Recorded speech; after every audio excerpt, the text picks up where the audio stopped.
Ladies and gentlemen, we'd like to welcome you to the game tonight, week 4 of the 2021-2022 Hilldale Hornet football season. We get the opportunity to play a thank you, sir. You're welcome. To play a tough Coach. Let's go get 'em. Tough opening district game against the Poteau Pirates. This has become a pretty a new rival for us, and both teams always give it great effort on this game.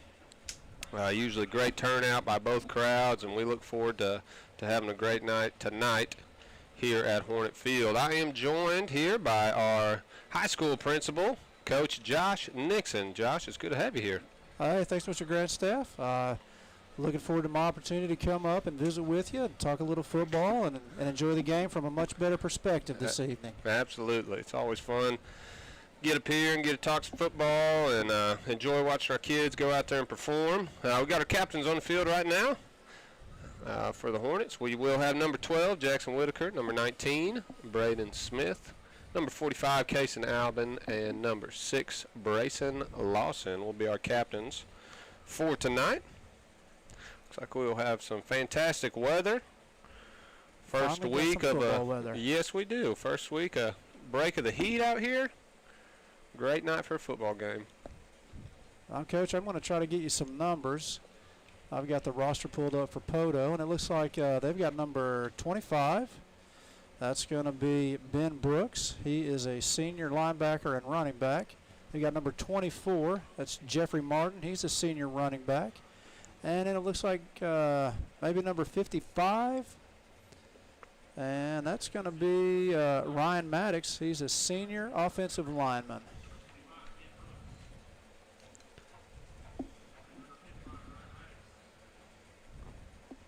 We know that the Poteau Pirates are coached by Coach Greg Warner. He always has them coached up well. Has a successful program down there. And looks like we will have a good matchup tonight. Talking a little bit earlier this week with Coach Blevins and some of the other guys in our building, and you know, Poteau has gone from that wide open offense when Coach Maisie was there to now they are going to just line up. They're going to just try to ground and pound, take advantage of the clock. I watched a little bit of film against Shiloh, and the one thing that I noticed was they are running that play clock all the way down to 3 seconds left, or even down to 1. So it should be a quick game tonight. Hopefully we jump out on them really early, kind of put them at a disadvantage to where they're having to do something where they're not real comfortable having to throw the ball, and then we kind of let our front 7 loose on them, and we can see what our defensive line maybe can wreak some havoc on them tonight. Absolutely. It's one of those things, you know, when you see an old school wing T offense, it seems to be that is one of the bigger priorities is that that possession, controlling the clock, getting to dictate who's out on the field for which team. I know we hope to take advantage of that, kind of like what you said, and put them in a hole early and make them change their game plan a little bit. We saw quite a bit of success against that last week against Oologah. Kind of put them in a position to fight from behind early, do some things they weren't really ready to do.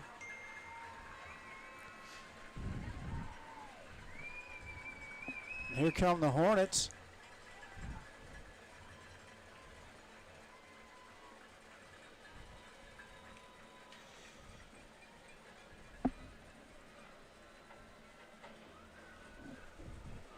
Great crowd here at Hornet Field. Absolutely. I was just going to stand up just so I could see a little bit better the stadium, and it looks like we have got a packed stadium again tonight, which is always a good thing. And always good to see. Our community shows a great deal of support for us out here on Friday nights. I know our kids love it, love playing in front of a big crowd. Absolutely.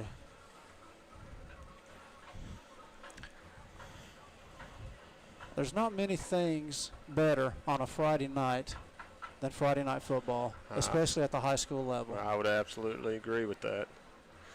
Looks like the Hornets will be kicking. The Pirates will be receiving tonight.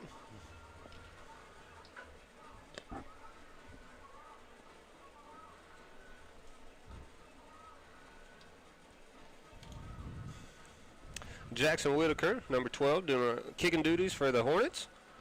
Jackson's done a great job for us. He's such a weapon to have back there, capable of kicking a touchback just about every time, got great accuracy with the ball. Coach speaks really highly of him, and a great kid to boot. Coach, I was just thinking that.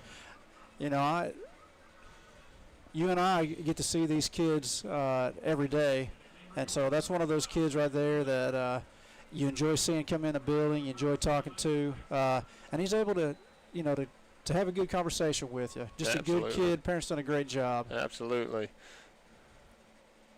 He does kick it deep. Kick is fielded at about the 6-yard line. Taken back to what looks like to be about the 26-yard line. That is, the tackle was made by number 11, Aiden Jenkins, I do believe, for the Hornets. That looked like number 11, Dax Collins. And that's one of the ones that Coach Blevins was talking to us about. Young kid with great speed, and I think that's going to be one of the guys that they're going to try to contain tonight. Yes, he will most likely start at their wing-back position in this this kind of old-school wing T offense that Coach Warner has had quite a bit of success with. It looks like the Hilldale will start off with quite a few on the line, crowd in the box. Sure looks like they're just going to dare the quarterback, and I'm trying to get a number there, but I think they're going to dare him to throw the football. We've got a quick pitch for the Poteau Pirates. Tackle was made by, it looks like, number 33, Jace Walker, number 16, Isom Smith. That was good for what looks to be about a 7-yard gain for the Pirates. Brings up 2nd and 3. That carry, Coach, was number 15. That's Todd Maddox, and I think he is probably going to get a ton of touches for the Pirates tonight.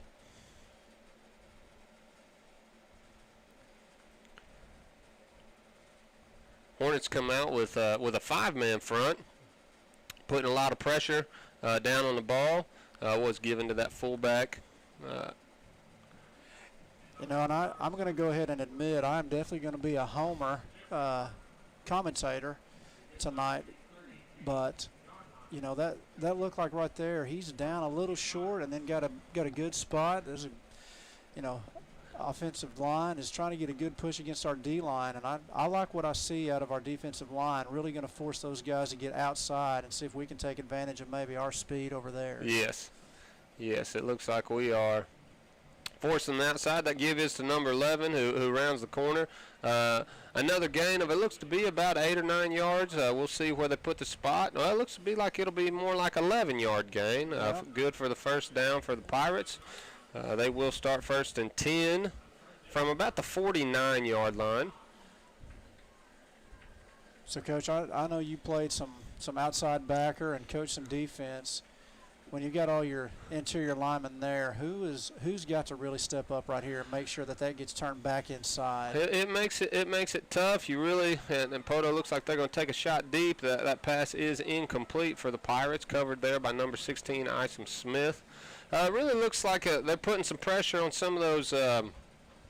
You really want those kind of walk down outside backers or ends that we have in the game now to stay flat, try to keep contained. You want those linebackers to scrape. Number 11 does make it tough. He's got quite a bit of speed. And they do that quick pitch option. 2nd and 10 for the Pirates from the 49-yard line.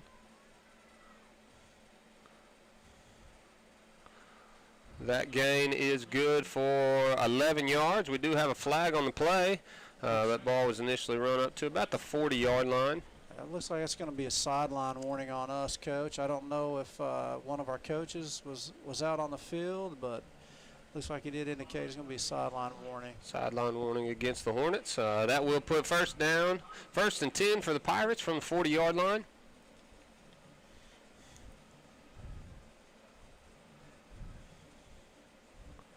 Give is to number 15. It looks like number 35, Ryland Nail, in on the tackle for the Hornets right there. And that's 15 is the Maddox kid again. He's probably up to 3-4 carries now, and I expect he's probably going to get it 20-plus times tonight. 2nd and 9 for the Pirates from the 39-yard line, it looks like. The second long positions are much more favorable on defense. Try to get a stop here, put them in a 3rd and long situation. Looks like a quick toss to number 11. Great contain there. Good job right there. We got tackle. It looks like initial contact there by number 8, Michael Easer, number 45, Cason Albin, and by our safety, number 33, Jace Walker. It is nice when you have safety. He'll come down and fill that run lane like that. Yes, it is. The only thing that you worry about is if they do some type of fake, and he's used to coming up and filling, and they sneak that tight end right down the seam. That Absolutely. would be the only thing you'd be a little bit nervous about. And we do have, it's nice to have some experience back there. Jace has played a lot of football. Great job right there. It was good initial penetration by, looks like, number 66, Evan Keefe, and then that tackle made by number 11, Aiden Jenkins. Great fit there. That is a great job right there, coming and filling that hole. Absolutely. So it looks like that ball will be placed on the 35-yard line. 4th and 5, big play right here. Big play. I'm trying to think, like, if I was a coach and I'm in this wing T, what am I going to do? And just not sure if running the ball is going to get it done right here. They may have to go ahead and try to do some kind of a pass, maybe hit a back out of the backfield, or try to hit that tight end on a seam, see if they catch a safety sleeping. And I do know that they were successful with that fullback give early. Looks like they'll go for that little fullback trap. It looks like the whistle was blown pre-snap. Ooh, okay. You caught me sleeping too, because I think the official on this sideline, he was running with the running back, and I was wondering why our guys had stopped. Like timeout, Poteau. Take a timeout before their 4th down conversion attempt. Coach, it looks like Poteau had some early success there. Definitely had us on our heels a little bit. Looks like we've caught our bearing a little bit. Had 3 good stops here. Put them in a 4th down situation. Definitely does look much better. I'm reminded back of some Fort Gibson teams back in the late 90s. They'd kind of do that sugar huddle real close, sprint to the line. The one thing I think that Poteau does, a little differently, maybe a little bit better, is they shift around quite a bit, try to cause some confusion. But, we'll see what happens here on this 4th down. Let's see if we can get a big stop.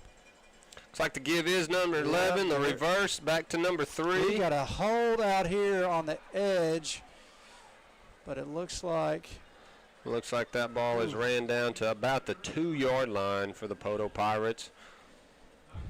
Maybe the 1. It looks like right there our one of our outside backers, or maybe he's a defensive back, but number 6, Brayson Lawson, is trying to get off that block, and it looks like number 10 is just about to rip that jersey off. But still you got to fight through that and get out there. Absolutely. Great job right there. Yes, went for the quarterback sneak. It looks like number 45, Cason Albin, with the tackle there for the Hornets. He is a tough gentleman to block. They're not going to block him one-on-one.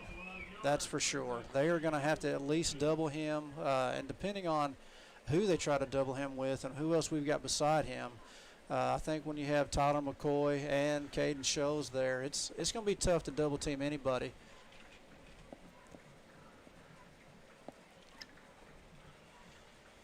They're going to try it again. It looks like he is stopped short again. Great job. Great job by that front 5 for the Hornets. That brings up 3rd and 2 from the 2 for the Pirates. This is a tough spot to have your defense in, having their backs really up against the wall. 2 great plays there on 1st and 2nd down for that front 5 of the Hornets. I expect to see an attempt outside here.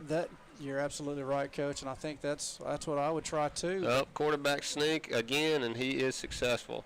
A touchdown is good for the Pirates. That puts them up 6-0 over the Hornets with 7:32 left here in the first quarter. Looks like the Pirates are going to come out in that swinging gate formation. And this is just a numbers game. Typically, you just count. We are outnumbered on the right side really badly. We are.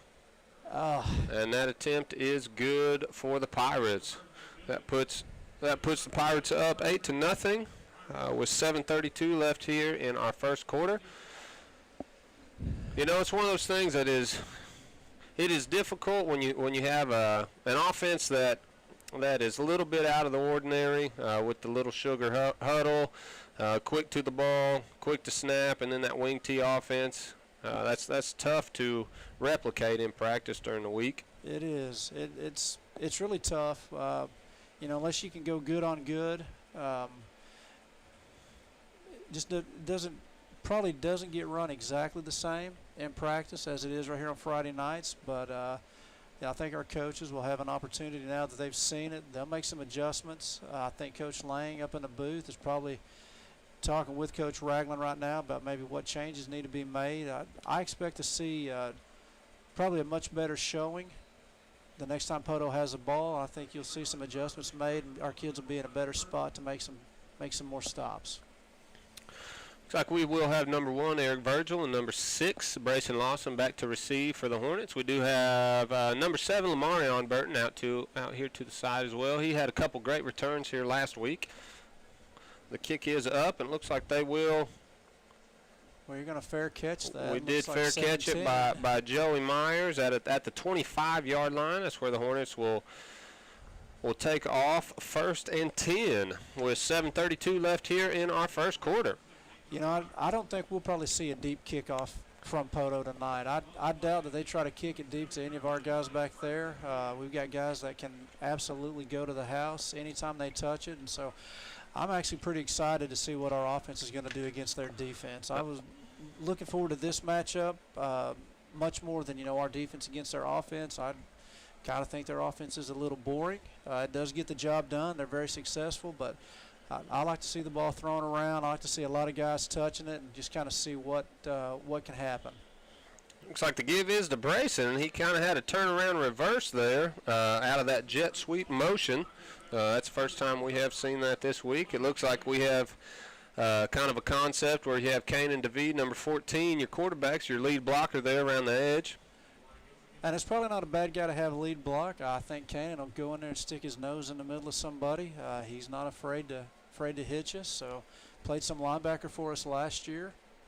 So it's probably not a bad guy to have lead block. No, and he is a competitive kid.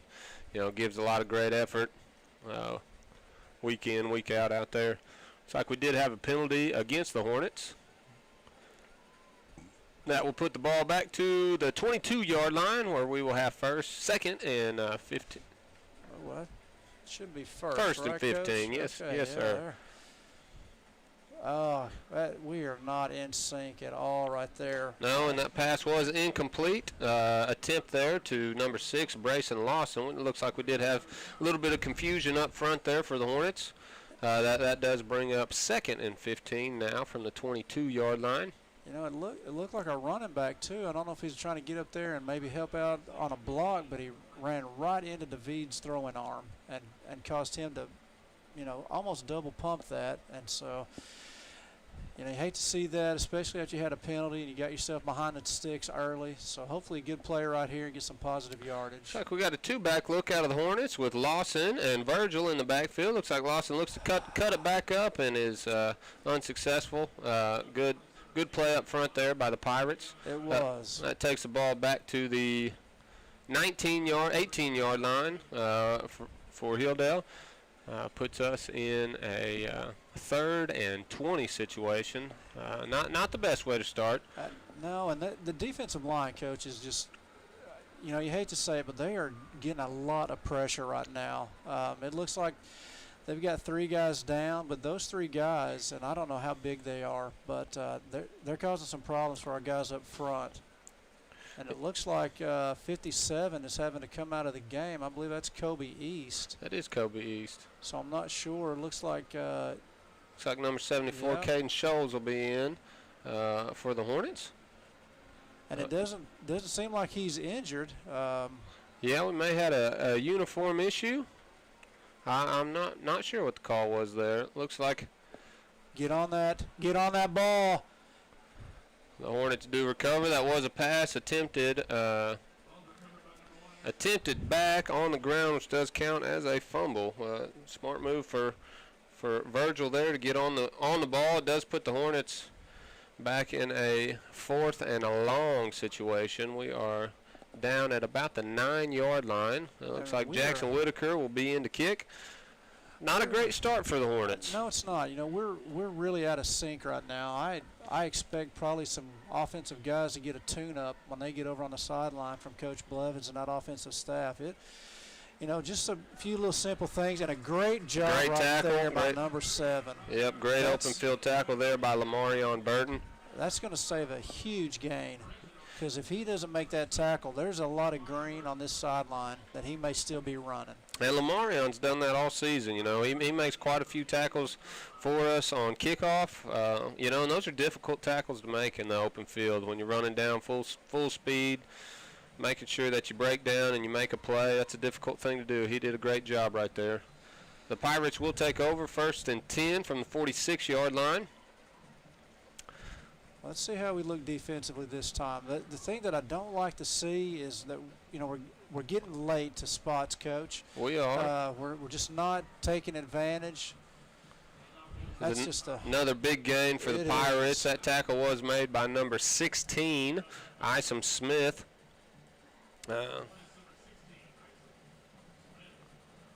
Coach, you and I have worked together a long time. I'm not known for being the most optimistic person in the world. I'm a glass half empty. I'm going to tell you, I feel like our kids right now, we're just kind of sleepwalking through some stuff. We're going to have to get woke up, and I think Coach Blevins is capable of getting those guys' attention. We're going to have somebody step up and make a big play right here. We're going to find ourselves down 14-0 quickly here in the first. We are. We put our defense in a tough situation here. We'll see how they can respond here. Give is number 16. Looks like the ball is down at about the 7-yard line for the Pirates. I believe that's Maddox again. Second carry here on this drive for him. I wouldn't be surprised if that young man doesn't get it again, because he's running hard. Their offensive line is opening up some holes. We're going to have somebody on that defensive side step up right here and maybe get us a turnover, maybe get us a play to get them in a 3rd and long, and that will help us out tremendously.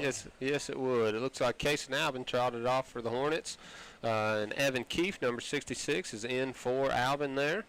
Coach, and it looks like the same issue that we had with Kobe East. It looked like we were messing with something on our pants. Maybe it's a knee pad issue again. Is this going to be one of those officiating crews that are really going to be looking at that? And so we need to make sure we've got our equipment ready to go. Absolutely. Looks like the Hornets will take a timeout. Again, we have 2nd and what looks like to be about 5 for the Pirates. And that's probably a good timeout, because you had to take out, probably your most productive defensive lineman right there. So the timeout gives him a chance to fix whatever equipment issue we may have had and gets him back out on the field. And he's got a chance to disrupt a play and cause a huge negative play for us. So it'd probably be a good idea, that we get him back out on the field. So a good use of timeout there by Coach Blevins. It does look like Case and Alvin will be back out on the field for this 2nd down play. 5 minutes, 13 seconds left here in our first quarter. Pirates are up 8-0 over the Hornets. And this game is going much quicker than the game at Shakota. It does go quick, running the ball, eating up that play clock.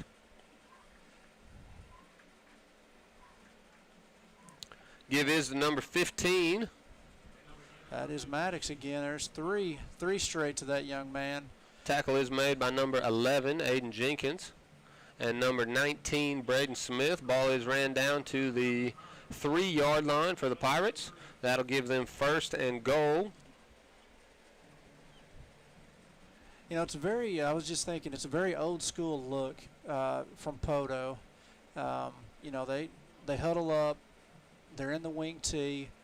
They have a guy that runs the play, and you don't see a lot of that anymore. Everybody's kind of gone to signaling in plays and wide open offense. But when you know what works for you and your personnel, it may not be what's what's trendy or what's cool, but if it works, do it. Absolutely, and they have been successful for the last 3 seasons running that wing tee look. Big up front, you know, they got kids that run hard, block hard. We're going to have to respond here. We are. Pitch is to number 15. Good tackle. I do think he kept him short of the goal line there. That tackle was made by number 11, Aiden Jenkins. And it looked like we came up with the ball, but I think he was already down. I do think he was down. That tackle was made by number 11, Aiden Jenkins, and number 8, Michael Easer. We got 3rd and goal from the 1-yard line. And it looks like they're bringing in some, I'm not sure, couldn't tell if that was another tackle or if that is a tight end, but they're bringing in some bigger boys up front again. Looks like quarterback sweep attempt, and it is good for the Pirates. That will put our score to 14-0 here with 3 minutes, 39 seconds left here in the first quarter in favor of the Pirates. The quarterback, Jackson Rutledge, he's a senior also. So you see they've got quite a few upperclassmen as well. Just a side note here, Coach. I think I've told you this, but I grew up in Spiro. My mom's a retired teacher from the Spiro Public Schools. And for those up here in the Muskogee area, Poteau Spiro is kind of like Hilldale Fort Gibson. And so to say it's a big rivalry for our kids, I'm pretty amped for this game also. Absolutely. And so it's just kind of ingrained into you that you don't like Poteau if you're a Spiro Bulldog. And it's hard sometimes to let those things from your youth go. But you're right, it has turned into a rivalry for us, for a couple different reasons, I think, but also because it's a district foe. And they've been good and we've been good. And so, what you hope right here is you hope to see a good offensive drive from us. Hopefully we get a good kick return here, set our offense up, good field position, and make the defense work for Poteau a little bit. Yes, because our defense needs a little bit of time off the field. They've been on the field quite a bit already. It would be nice to get a little bit of breather here for our defense. We had a couple confusions there early for us on the offensive side. Hopefully we can get a little bit smoother start on this series. We do have number 1, Eric Virgil, number 6, Brayson Lawson, and number 7, Lamarion Burton back for the Hornets. So, Coach, as an offensive guy, do you stick with your game plan and what's been working? And what's been working for us, it seems like the last few weeks, is give the ball to number 1 and just let him run and see what he can do. I would. We've still got a lot of game here left, 3 minutes, 30 seconds left here in our first quarter. We are pretty proud of our running back, Mr. Virgil. We've had a lot of success swinging the ball out to number 6, Brayson Lawson, and number 7, Lamarion Burton. So I expect to see a little bit of that. Kind of forces the defense to stay honest, not pack as many into the box. So we will see what we get here. Looks like we got a trips look for the Hornets. Whitaker to the bottom, Harper, Lawson, and Virgil, or Lamarion Burton up top, and Virgil in the backfield. David on the keeper for the Hornets, and he is taken down on the 35-yard line. Looks like he was looking for an initial pass there and didn't like it. Kept the ball and tried to make a run for it. Poteau makes a good open field tackle there. And we have 2nd and 15 for the Hornets from the 34-yard line. So, Coach, you know much more about football than I do. You had a great mentor, so I'm going to ask again. You got to run the ball to set up the pass, correct? Here yes, we go sir. With Eric Virgil. That's what we're talking about. That's what we needed right there. I do like to see that. We had a lineman pulling around the edge, make a nice seal block there. I do believe that was number 57. Mr. East for us, who made a good block, and we gained a lot of yardage back there. It makes for a 3rd down and much more manageable for the Hornets. It looks like the Poteau will take a timeout here. In 3rd and 2 looks a whole lot better than 3rd and 10. It does look a lot better there. We got a good look, kind of a good seal block there by again. Levi East sprung Eric Virgil out there. So third and 2, and your playbook's kind of wide open here. And I would not be surprised if Mr. Virgil does get the ball back right here. I think he almost has to right here. And, Coach, when you're here at this spot right here, you know, we're still in the first quarter. If you run the ball and you get a yard and it's 4th and 1, then does it put a little more pressure on our offensive coordinator? Then does Coach Blevins have to say, hey, let's run that again? Or since it's early, do you go ahead and kick it and try to pin them deep? That's a tough call. I would probably kick it here if we find ourselves in 4th down. They have not had to drive the ball all the way down the field yet, so I'd probably like to see them do that. Give is to Virgil there. He is tackled at about the it looks to be about the 44-yard line. We do have a flag on the play. Looks like it will be after the tackle. You know, I was looking to see where our spot was, so I did take my eyes off that pile up, but it did look like Eric got up a little aggravated after that play. Personal foul against the Hornets. You hate to see something like that. Yeah, you got to keep your head. Got to keep your head. We'll. So that's going to make it tough now on our special teams. You know, the good thing is, like you said earlier, we have a kicker that's very athletic and does a great job with our kicking duties. But, you know, if it's 4th and 2, he's got an opportunity maybe to run that little Australian-style punt and get outside, maybe pick up 2 yards. When it's 15, and there's a penalty right there, and we're going to get that ball back. They just came in and lit Jackson Whitaker up. They did, and that's that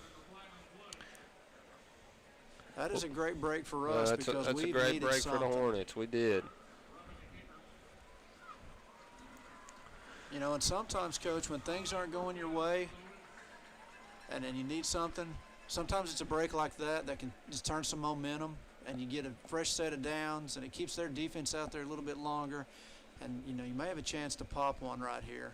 Absolutely. You know, we say when you're playing good teams like we are tonight, you know, whoever wins the penalty battle and the turnover battle is usually successful in those games. And so that's something that you, as a Hornet fan, you sure like to see, especially in the situation that we were in. Looks like the Hornets come out and trips to the top with Harper, Lawson, and Lamarion Burton to the top. The give is to Virgil. Oh, there we go. Great block over here, Coach. Yes, sir. That's number 77. That's Micah Gonzalez. Good block. Set the edge right there for Mr. Virgil. Just obliterated his man. That's what you like to see. It is. Good physical play up front there. Ball was run to the 49-yard line for Virgil. That'll bring up a 2nd and 4 for the Hornets. Looks like we're going to get another. I'm not sure what we're doing here. The official on that sideline has stopped play again. Looks like Coach Werner's barking in his ear, so I'm not sure, you know, what was going on. So hopefully they get this figured out pretty quick, and, you know, we get to resume play. The Pirates do make substitution in there. I'm not sure what the call on the field is, but we are back. Trips to the top again. Harper, Lawson, and Burton to the top. Whitaker to the bottom. Eric Virgil in the backfield for the Hornets. The give is to Virgil. There was nobody touched. Looked like number 16, I believe. Nope. Yeah, he came in quick there. We're probably lucky to hang on to the ball there. That puts Eric Virgil in tough position there. He did what was right, hung on to the ball, got back on it, and we live to play another down. That does bring up 3rd and 9 for the Hornets from the 46-yard line. Coach, I was watching on the last play. You know, we've got Jackson Whitaker, arguably our fastest kid. He's matched up down here on the bottom.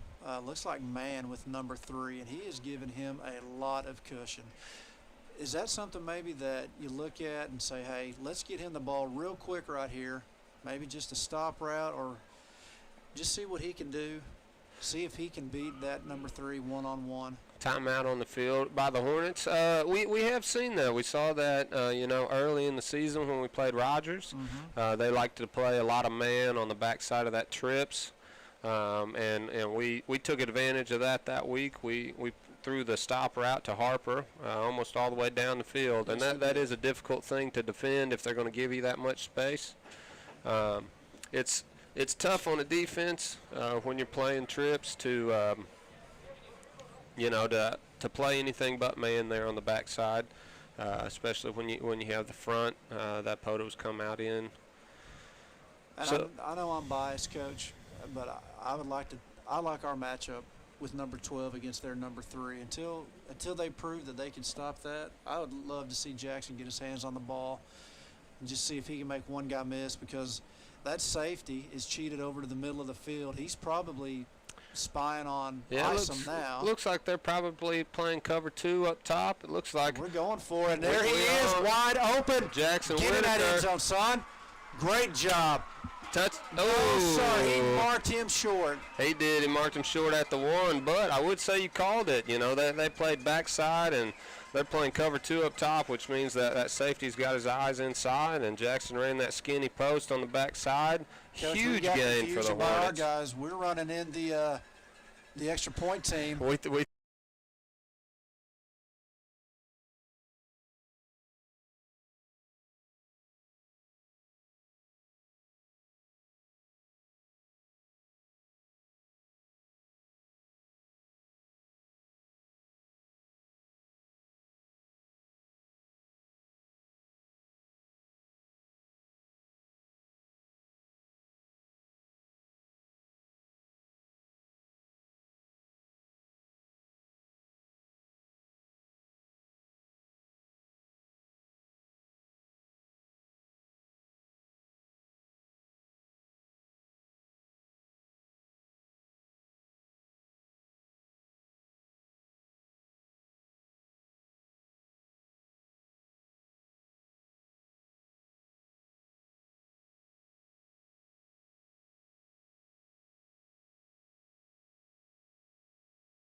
We can get a chance to get a quick score, and then then things start to tighten up on that Poteau sideline if something like that happens. Yes, and Poteau has had great field position, here all game. The Hornets, the defense has been put in some difficult situations. Hopefully they get a little bit more favorable position here. Stay in bounds ball. The kick does trickle out at about the 3-yard line. That will be a penalty for the out-of-bounds kick. And the Hornet defense got a little rest, got a little breather. We do have quite a few players who do play both ways. In high school football, that's kind of the way things go. Our kids are in good shape, and we'll see what our defense can go out there and do. See what adjustments were made. We did see on that first series we kind of had a 5-man front. In the second series we've gone back to a 4-man front.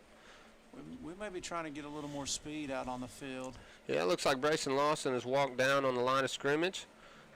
Give is the number 15. That tackle is made there by number 8, Michael Easer. We are going to have to do a much better job on first down. 8 yards is not what you want to see, especially Poteau is not. They've thrown the ball once.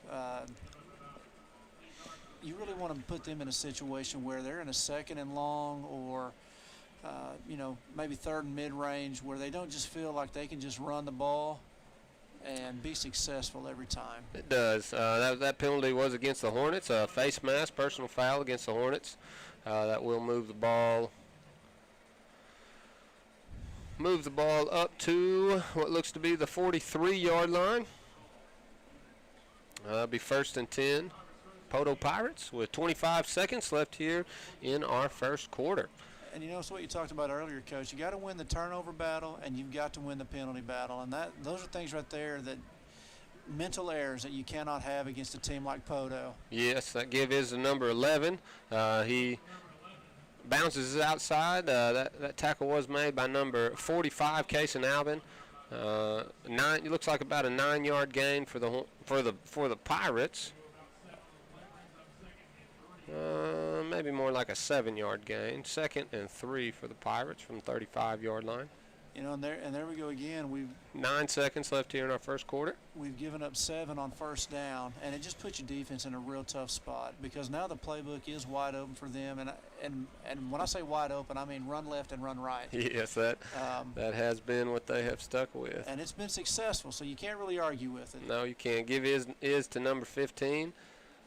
He does run the ball up to what might be just shy of the first down. We'll see where they spot the ball. Yeah, looks like it is, Coach. And that's the end of the first quarter. That is the end of the first quarter we've had that was in a long time. That was a quick first quarter.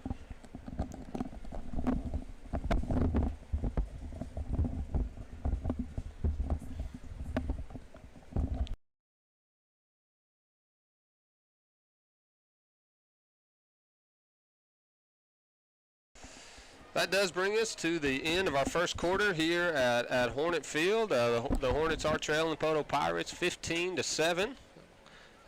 We do have a special guest up here at the end of our first quarter. We have Coach Tonda Warford. Tonda, it's great to have you up here. Thank you. Thank you for the invite. Absolutely. Tonda does a great job with our cheerleaders.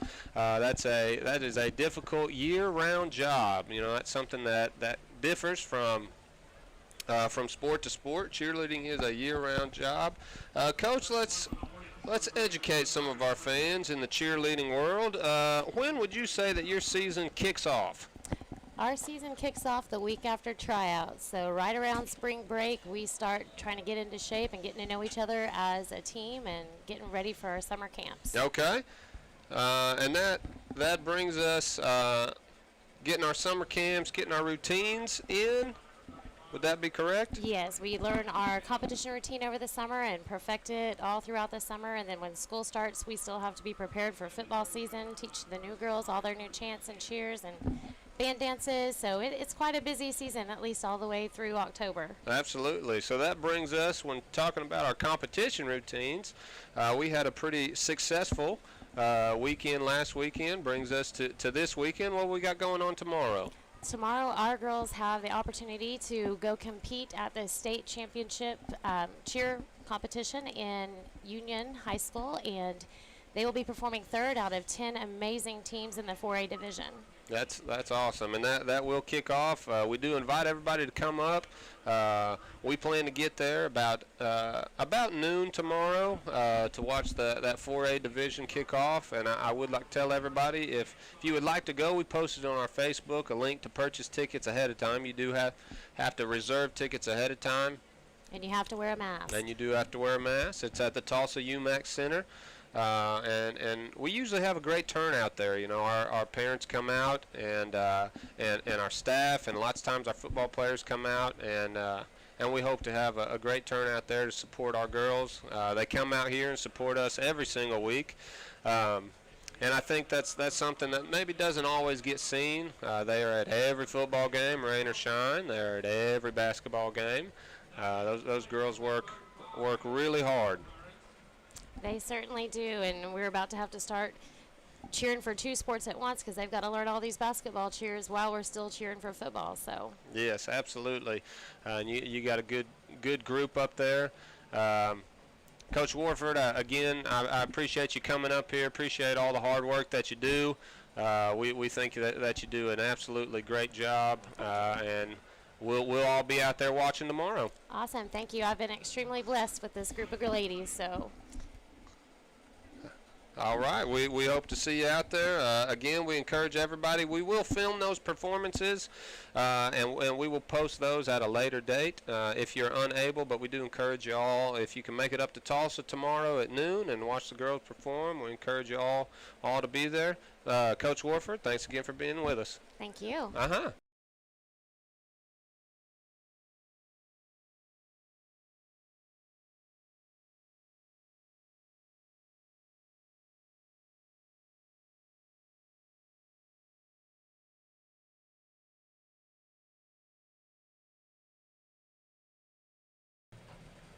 And that brings us back to our field of play. Looks like the Poteau Pirates are driving on the Hilldale Hornets. Looks like we do have a first down for the Pirates from the 16-yard line. Like we had a penalty against the Hornets there.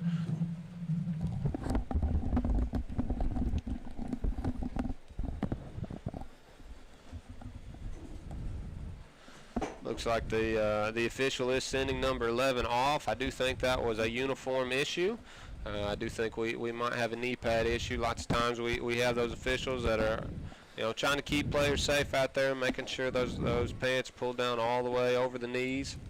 We've seen that on both sides of the ball tonight. And it looks like 11 is quickly back in. He is back in the ball game. 1st and 10 for the Pirates from the 15. Give is to number 11. Good. Great initial stretch there by the Hornet defense. Couldn't come up with the tackle there. Good hard run by number 11. Does run the ball down to about the 3-yard line. That will be 1st and goal for the Pirates.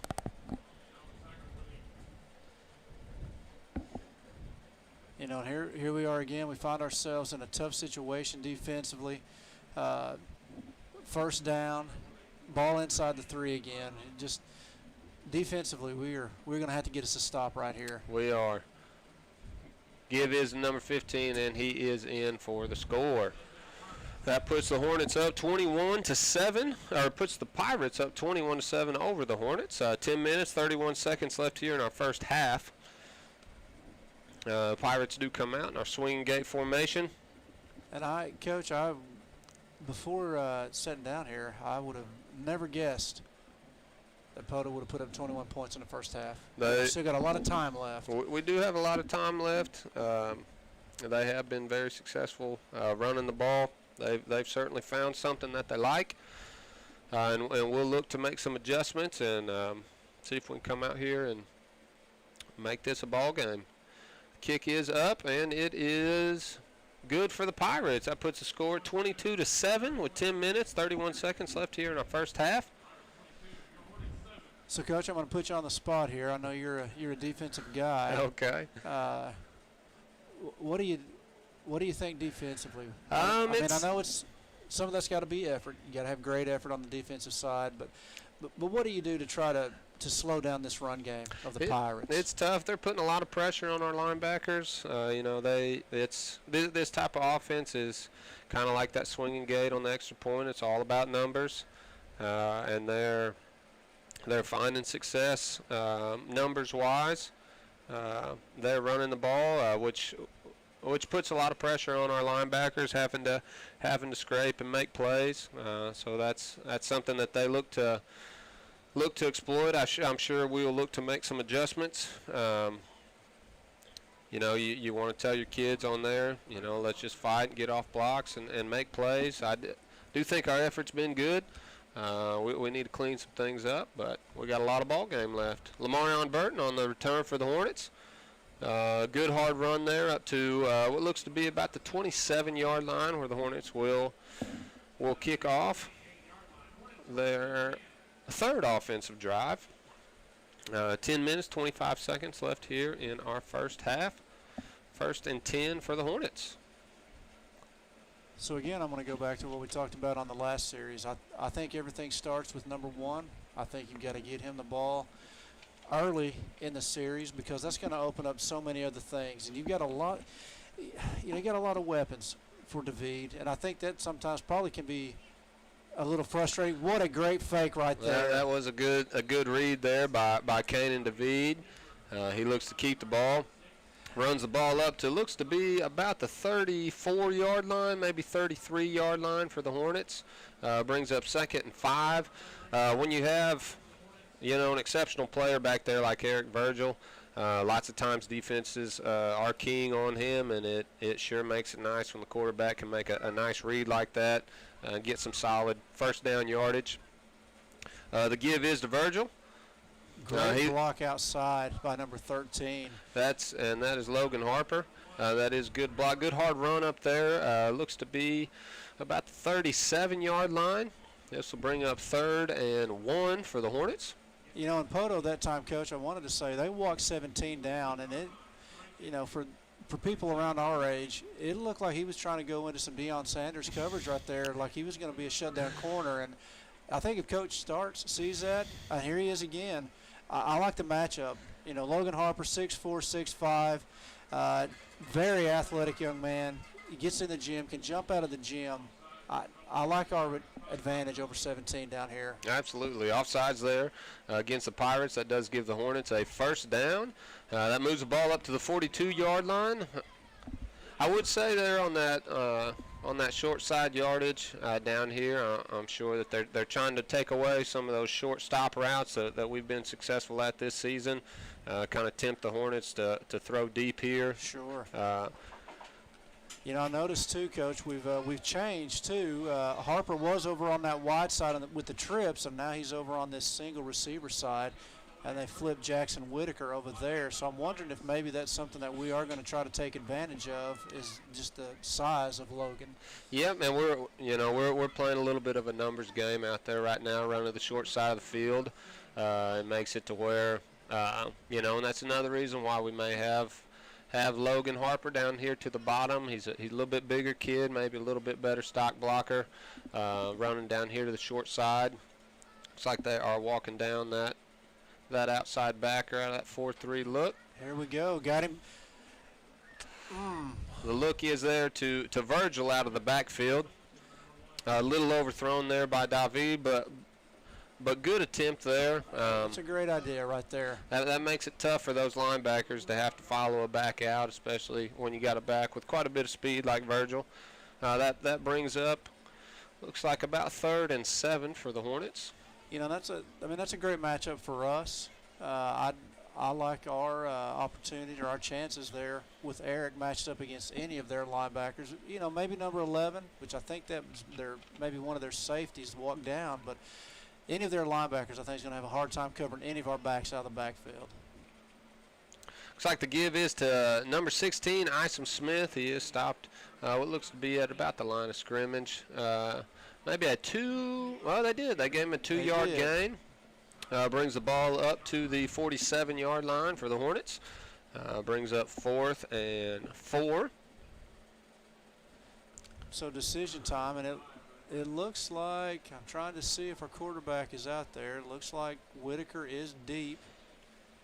So do you take a chance right here, Coach, down 22-7, or do you just try to make this an opportunity to pin them deep, which we have not kept them from driving the ball? So do you try to keep the ball? It looks like we are attempting to run the ball here. The Hornets are stopped short there, and it will be a turnover on downs. Coach, on that 4th down attempt. I'm going to show my ignorance here. The ball's on this hash. Yep. Somebody that has the speed of Whitaker, do you want to run him into the sideline? I mean, is that? I think when you're running the short side of the field, you're just looking at numbers. Oftentimes they'll cheat some of their players to field side. Sometimes, defenses will make a strong side or a strong call based on field. I don't know if that's something that Poteau does, but I think that's what we were looking for there, is a numbers game. And is that one of those, you'd like to have an earpiece with the coaches that we kind of could see, like what was it, a run kick option there? Because I know Jackson has the ability, because they're going to go deep right here. The Pirates do go deep there, and you see that a lot of times out of teams that have had some offensive success. Look to get an easy one, to maybe go up 3 scores and try to put us in a bind there. I think that's what the Pirates are probably looking to do there. Oh, sure. Make sure that we weren't sleeping there on the outside. Isom had good coverage there. And you typically see that after a turnover or maybe like a big stop right there, and you want to do something real quick to maybe catch our guys asleep, like you said, and doing a great job of keeping that from turning into 6 points. Yes.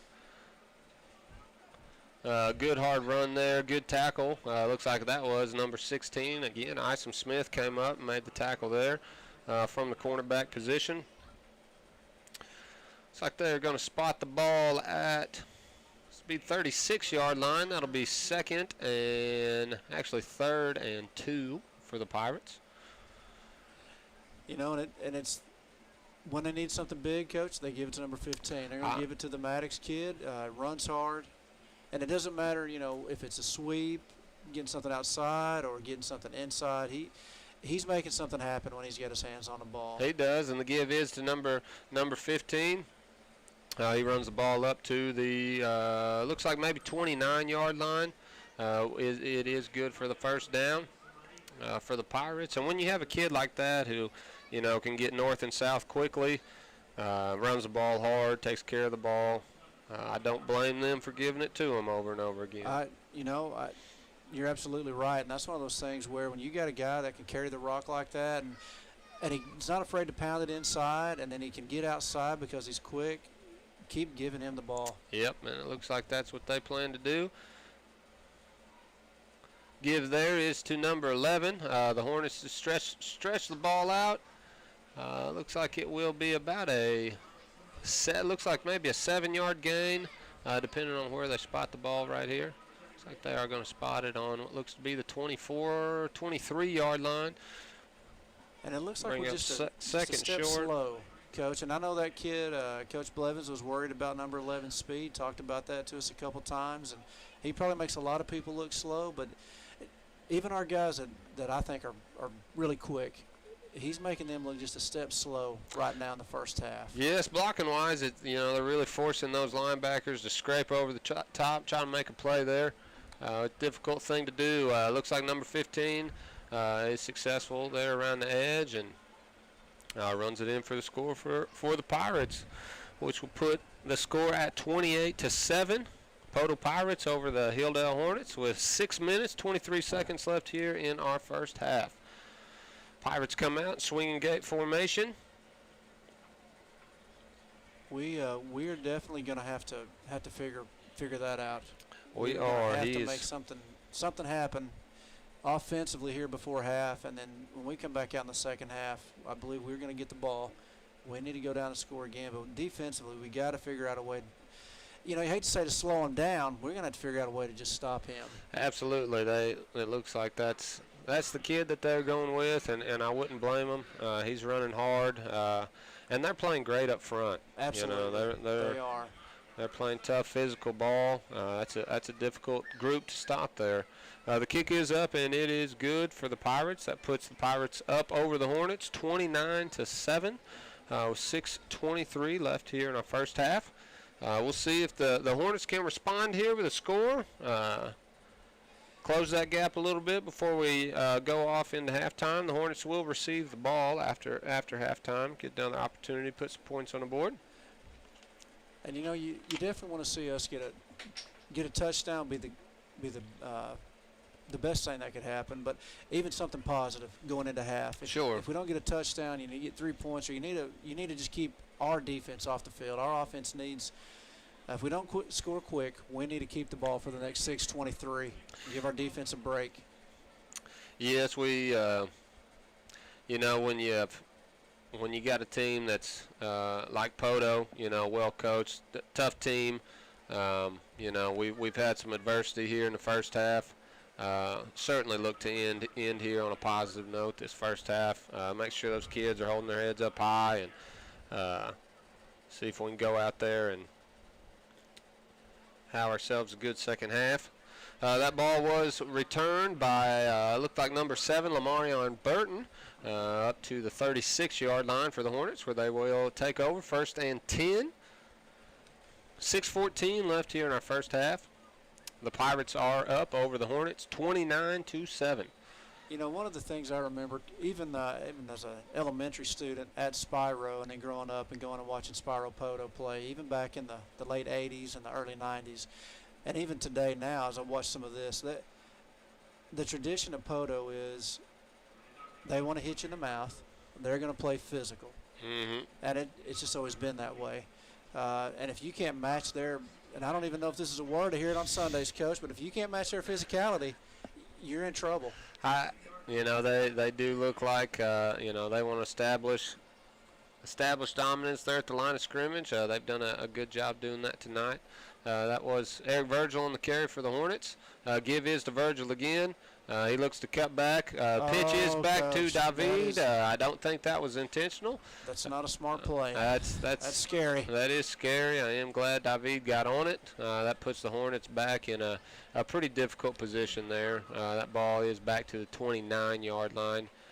Bring up 3rd and long for the Hornets. And a good timeout right here by Coach Blevins. You know, we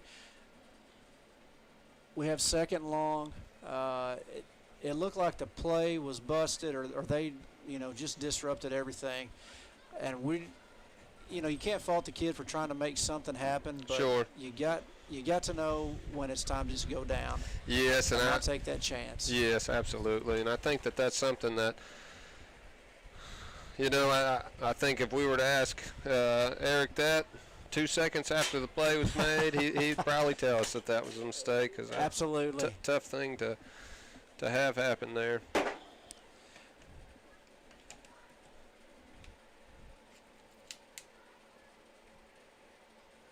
We've got to find some kind of rhythm here offensively. Yes, we do.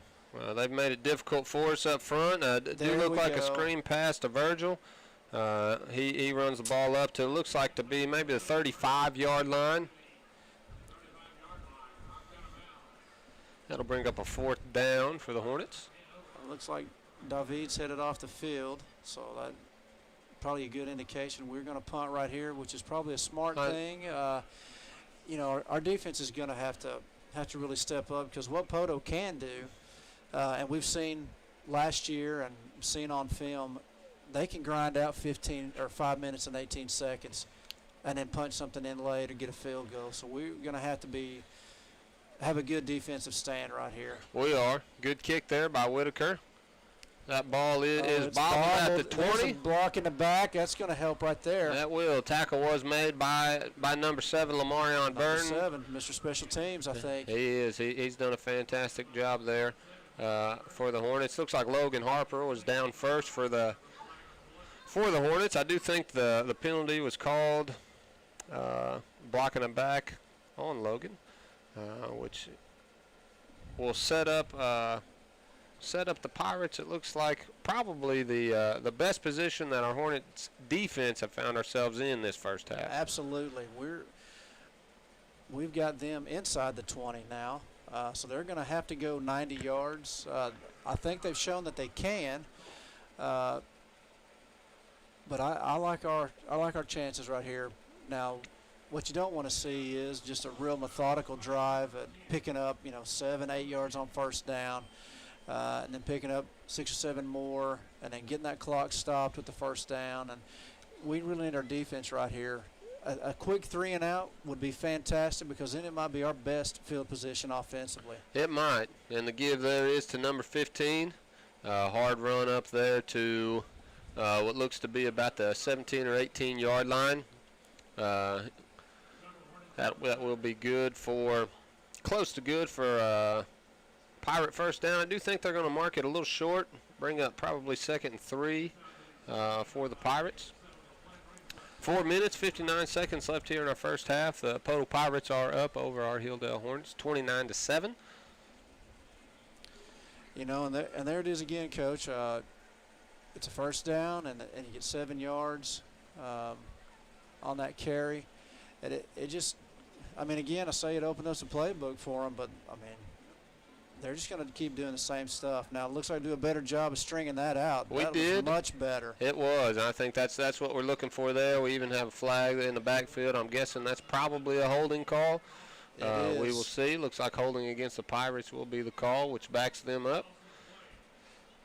So, Coach, I'm going to ask you to flip your mindset. If you're Coach Werner and you've got number 15, and we haven't proven we're going to stop him yet, and I know number 11 is a guy that can probably take it to the house anytime he touches it, but 15 hasn't looked bad. No, absolutely. Do you just no, keep giving him the ball? And, you know, in that last play, when he touched it, I don't know if they pulled guard and tackle or just guard, but he's right. You know, you talk about riding your blocker through that hole. Do you not just keep doing that till you make the Hilldale defense prove they can stop it? I think so. You know, he's run the ball hard. That offensive front have played it really well.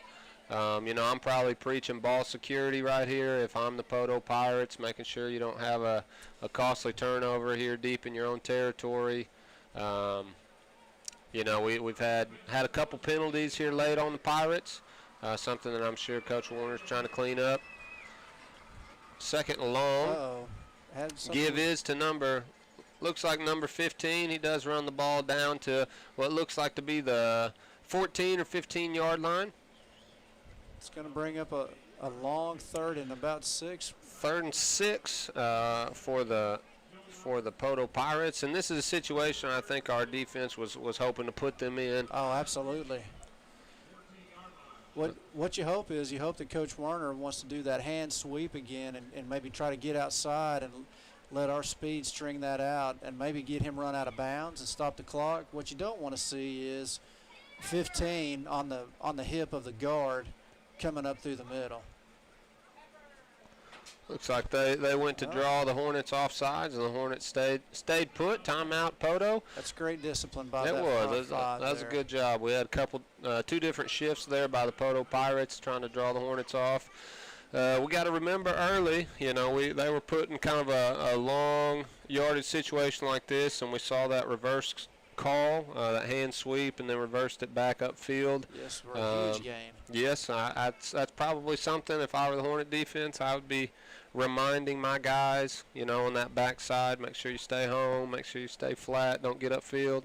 Which is real tough, you know, because you've seen motion, you know, going that way, and then they run that sweep, and then, you know, everything's running that way, and you know, you want to be real aggressive because you want to make this big third down stop, and so that's one of those things that I'm sure Coach Ragland is telling those guys, if plays away, you know, stay home, read your keys. And it's tough, you know, for a high school kid that they want to play 100 miles an hour all the time, and so it's tough not to want to chase that guy down from the back. But like what we saw earlier, it's important to know your role, know your position, stay home when you can, and let's see what the Pirates come out. We get a toss sweep, it looks like. You're not getting there, and you know the good speed there by the Hornets. Absolutely. Stretched it out. Looks like we got number 3, number 45, number 17 in there. Great job scraping, making sure that they did not get outside. That brings up 4th down for the Pirates. 3 minutes, 33 seconds left here in our first half. Looks like the Hornets will have another opportunity to get the offense back out there with enough time to maybe put some points on the board. And, Coach, I don't have a state championship ring in anything, but I'm probably still going to give the ball to 15. He's going to run the ball up the middle. I'm not going to try to run outside because I think we've shown. It is blocked out of the end zone. Out of the end zone. Great Safety. job by special teams. It was great. Great job. I'm not positive who the block was there. Coach, I think maybe 19. I think it was 19 or 31. And so it was either Braden Smith or Tyler McCoy. Great play there. Kind of get some life back into the Hornets. That will bring the score 29-9 now in favor of the Pirates. 3 minutes left. We do get the ball here. Enough time here to make a drive.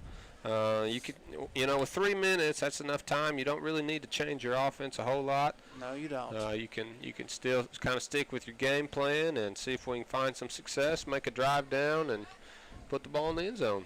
And again, Coach, I hate to sound like a broken record, but I think you've got lean on your offensive line. Challenge those boys up front. Give the ball to number 1. Give the ball to number 16. Let's pound away a little bit at that interior. Make that defense prove they can stop that. and then that opens up some things on the outside for our guys with, that can run a little bit, and then you never know. Brayson Lawson may pop one, or Jackson Whitaker may pop one. Sure.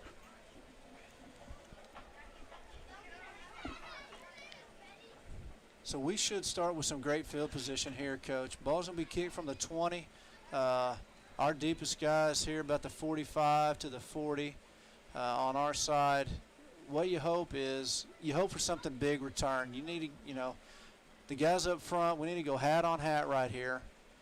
Open up a hole, and let's see what we can have happen. We do have Lamarion Burton, Brayson Lawson, Eric Virgil back for the Hornets. The kick is returned by number 7, Lamarion Burton. Get upfield. Lamarion brings the ball up to about the 50, maybe 49-yard line. It's going to be 15 more yards right there. Yes, it will. That we've got to take advantage. Those are, and on both sides of the ball, not just on Poteau's side, but also on our side. You cannot have a mental lapse like that. No. Not in a game, not in a district ball game. No. You cannot do that. Absolutely not. And those are things that, I know this game means a whole lot to the players on both sides of the ball, so it's hard not to play with your emotion and let that overcome you, but you certainly do have to play smart. You do. And that, that's just not a smart play. And if that's our kid, I'm saying the same thing about our kid. And Sure. We've had those plays. And as a coach, that's the frustrating thing to you, because those are things as a coach you can't control. Sure. So, you got to preach to your kids. And I know both coaches have done that. You got to keep your emotions in check, which is tough to do when you're in a game like this. But you cannot have huge mental errors like that. Right. That puts the ball down to the 40-yard line for the Hornets. The Hornets will open up with looks kind of like a spread formation. It looks like we have what's typically our H-back, Rylan Nail, number 35. He's in a fullback position with Eric Virgil in the pistol formation. Logan Harper to the bottom, Lawson and Whitaker up top. It's like the Hornets will huddle back up. Yeah, the White Hat's over there. Maybe he's explaining why the penalty was called. I'm an older guy up here with glasses, and I can see that's going on after the whistle. That's an easy call for that official to make. Really not a lot that needs explained on that, I don't believe. The give is to number 1, Eric Virgil. Makes a nice cut, hard run up there to about the 37-yard line. We've got to stay on blocks longer right there. We've got that edge. We've got to just stay with it.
Mr. Nixon will take a break.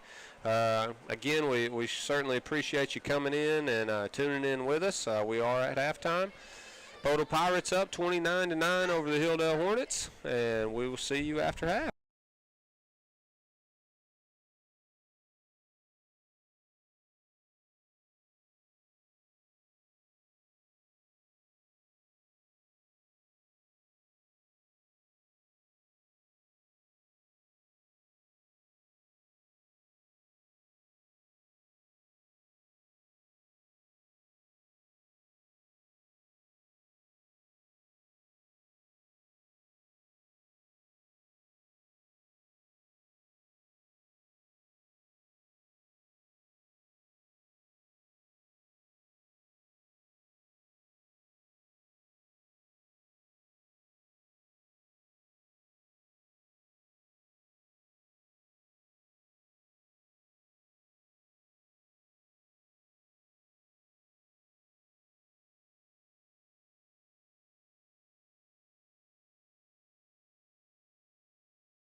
Ladies and gentlemen, welcome back with us here at Hornet Field. Looks like Hornets will receive the second half kickoff. Hornets are down 29-9 over the Poteau Pirates. Look to have a bounce back second half here. We'll excited to see what type of adjustments Coach Blevins and his staff have made with our kids.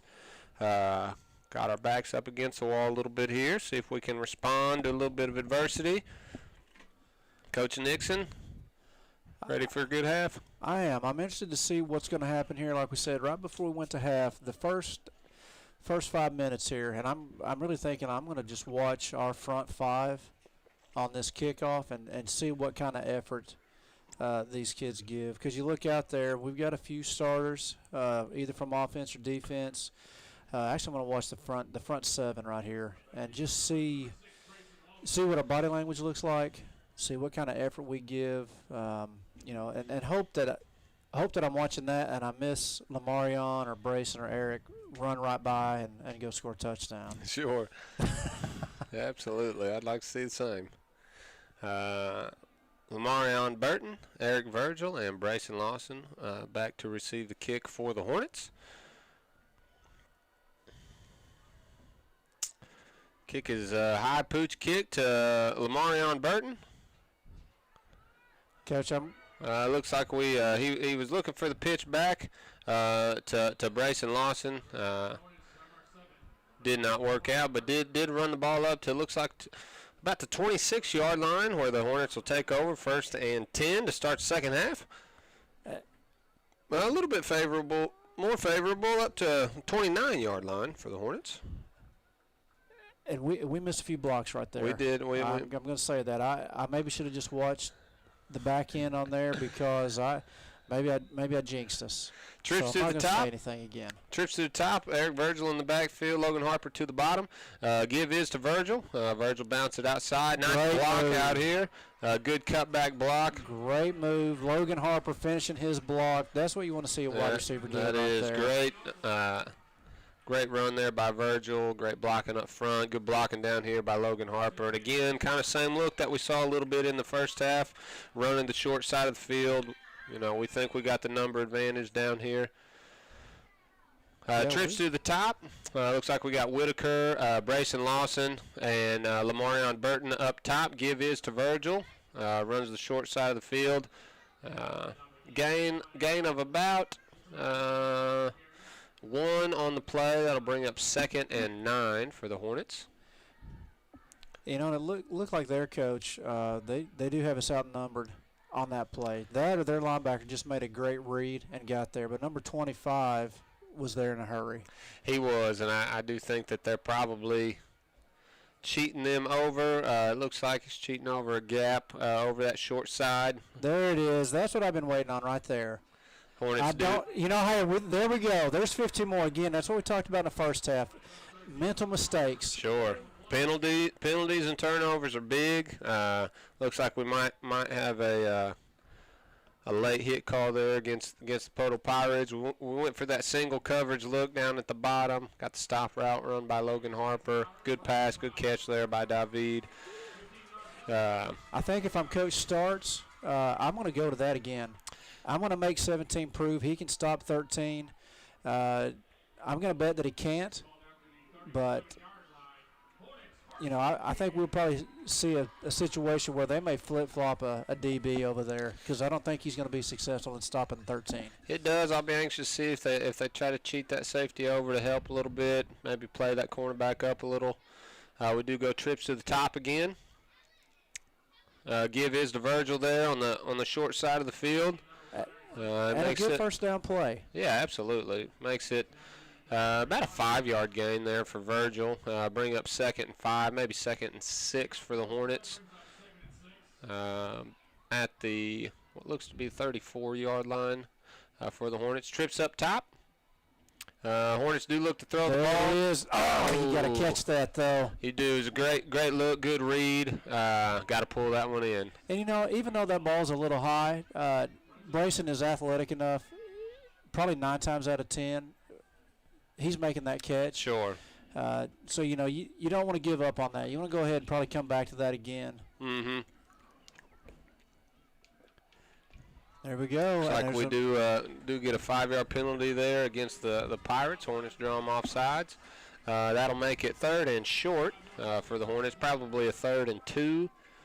You know, an offensive line all year has done a great job right there in that situation of holding on that hard count by David. Trips to the top, probably looked a short side run by Virgil. They did read it well there. They did. We did not block that young man and come in and makes a good play. He does. Loss of about 2 yards on the play, brings the ball back to, looks like they're going to spot it on the 30-yard line. That'll be 4th and 4 for the Hornets.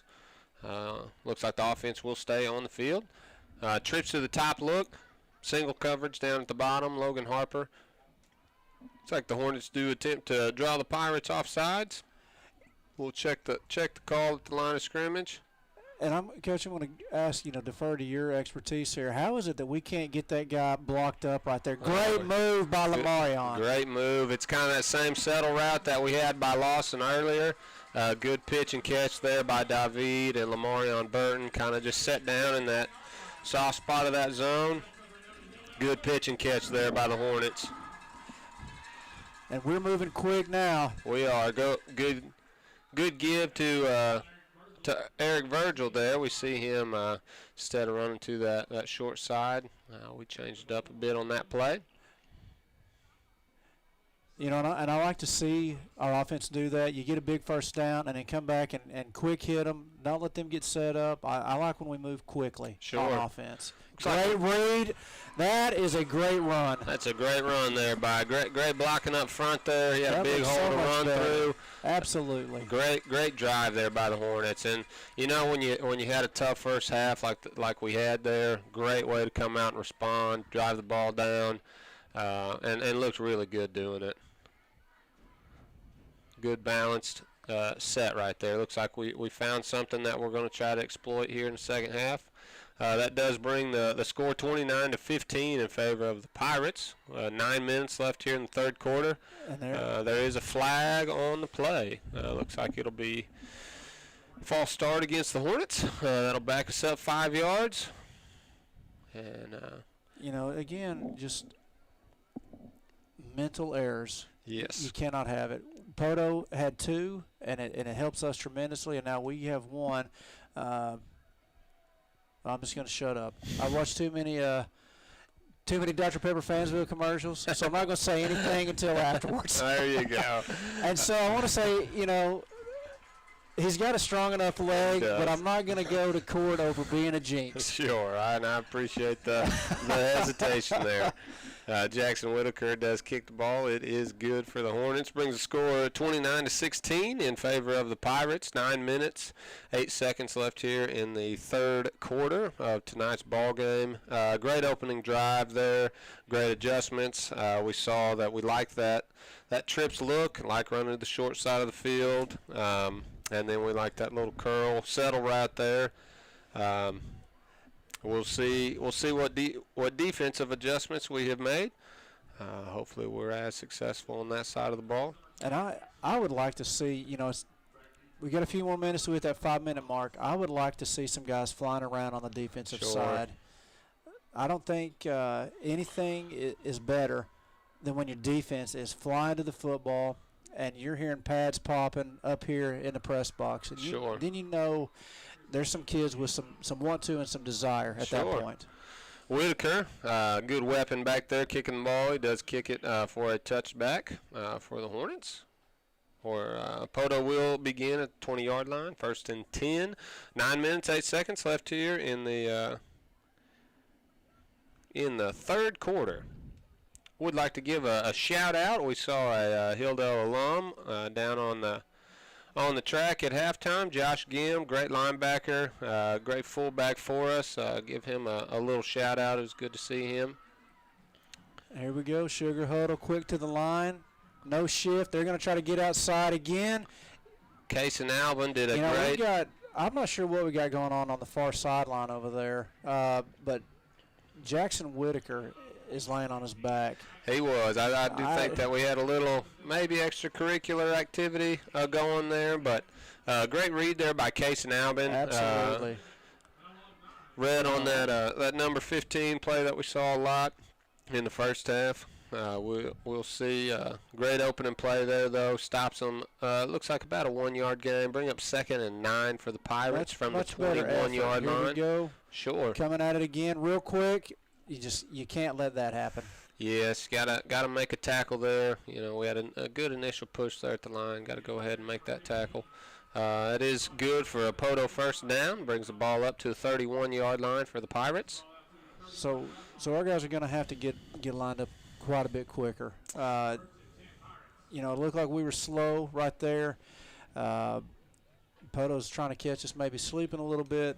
So the D-line effort does look better, but just going to have to get lined up a little bit quicker. Sure, and it's tough when they make those quick adjustments at the line, those quick shifts. Looks like we've gone back to a 5-man front there at the line of scrimmage. Looks like we have timeout Poteau. And that's a good sign. Yeah, don't think they like what they saw there. No, absolutely not. We will make some more adjustments and see what we can do here. It'll be 1st and 10 for the Pirates from the 31-yard line. We have 7 minutes, 50 seconds left here in the third quarter.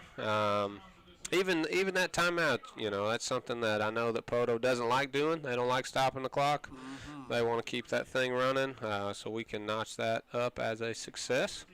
That's a good way to start this first down. Hopefully what you see here, you'd like to see a negative play or maybe a mental mistake by the Pirates right here, just to give that defense a little bit of confidence, because I think they're a play or two away from maybe getting a big stop or a turnover to really maybe turning the tide on kind of what's going on defensively for us. 5-man front by the Hornets. Looks like a little bit of confusion here offensively. There, great read there by the Hornets. Good fit. Looks like by number. Looks like Tyler McCoy there on the fit. Aiden Jenkins there on the fit. Good tackle there. Short gain. Looks like a gain of about 2 to 3 there for the Pirates. Brings the ball up to the 34-yard line. Be 2nd and 6 for the Pirates. And not to be Captain Obvious, but 2nd and 6 looks a lot better than 2nd and 2. Yes, it does. You know, that your defense has got to feel a lot better about that. Sure. That's what we want to see. Try to get outside, string it out. But you got to make a tackle. That's what you don't want to see right there is run through 11 guys, because we just don't have anybody that can catch him. No, we gotta make that tackle when we have it to make it. Yeah, the front 5, 6 right there do a great job stringing that out. You got guys pursuing inside out and overrun it, and just don't wrap up. Yeah, gotta wrap up, make that tackle. That puts the score 34-16 in favor of the Pirates over the Hornets. 6:55 left here in the third quarter. Good hard long run there by number 11 of the Pirates. He's a player. That was a great hard run. Good cutback. He's a tough guy to catch in the open field. And Coach, that's the one I'm telling you about. Before kickoff, his dad, good football player, back in the late 90s, back when Poteau was really good. So, not surprised. Yes. Yeah. By him being an athlete. Sure. That kick is up, and it is good by the Pirates. Brings us 36-16 in favor of the Pirates. 6 minutes, 55 seconds left here in the third quarter. Offense made some great adjustments at halftime. We had a great, successful drive to open up second half. We'll see if we can put another one in. We definitely need to march down quickly again and get 7 more up on the board. And defense, honestly, doesn't look that bad. If you can take a positive, which is hard for me to do, but if you take a positive, we strung it out great. We did. We've just got to wrap up. We got to wrap up, make a play there. Absolutely. We made some good reads. Got to execute those reads and wrap up, make some tackles there. something like this, I wouldn't be surprised to see something, maybe an onside here, high pooch kick, something like that. Yep. It looked like they kick it to Lamarion Burton. And He we're does still make the looking- field. It looks like just- we go to make the pitch to Brayson Lawson. He is down at the 25-yard line. That's where the Hornets will take over. 1st and 10. 6:46 left here in our third quarter. Let's see what Coach Starks has ready right here. Let's see if we go back to that trips formation to the wide side. We'll see. Looks like we're going to have Logan Harper down here on the short side. I still think you got to take advantage of that matchup down here. And 17 is playing off now, so that may be one of those where you're able to get him on a quick hit. You know, that's just a tough play right there. That's a tough play. You play. can't make 3 guys miss. No, it's we got to get that block off the edge there. Again, looking to run to that short side of the field. Got numbers down there. They seem to be flying to the ball pretty quickly right there. Trips to the top, Whitaker, Lawson, and Lamarion Burton to the top, Logan Harper to the bottom. Eric Virgil in the pistol formation. Looks like Hornets do look to throw the ball. Pass and catch is good to number 12, Jackson Whitaker. Takes it up. Looks like a gain of about 2. Maybe 3 for the Hornets. Brings the ball up to the 28-yard line, it looks like. Bring up 3rd and 8 for the Hornets. Looks like we're going to change our formation up right here. Still going to go trips to the wide side, but now you've got Jackson Whitaker matched up. And he's giving him a pretty good cushion. He is. Looks like the Hornets do look to throw the ball. The pass does come up a little short there. Pass attempt looked like it was to Logan Harper on the stop route. Came up a little short. That does bring up 4th down for the Hornets. And a good idea right there. Logan does have his guy beat because 17's giving him a lot of cushion. That's one of those that, you know, as a quarterback, you wish you could have back. That way you could have that one more time. Sure. Hornets look to punt the ball now. Jackson Whitaker doing the kicking duties for the Hornets. At his heels on the 20-yard line. He does get the kickoff. Look like a low line drive. And, you know, he's not real deep there. I was wondering in the first half, maybe I just wasn't seeing that, but he doesn't seem as deep as on a normal punt. And so, you know, they get a little bit of penetration right there, and we may be looking at the same thing that we did to Poteau. Yes. Blocking that punt. Looks like the ball will be spotted at the 35-yard line where Poteau will take over 1st and 10. We are down to 5 minutes, 11 seconds left here in our third quarter. The Poteau Pirates are up 36-16 over the Hornets. Thought we saw some good effort there out of the Hornet front. Looks like front 5. See if we can make some good reads, some good fit, tackle up. Good tackle there. Looks like initial contact was maybe number 11.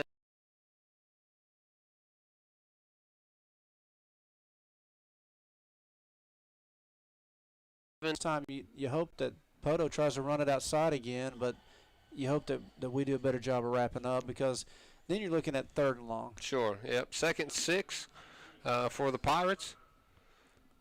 Ball is at the 37-yard line.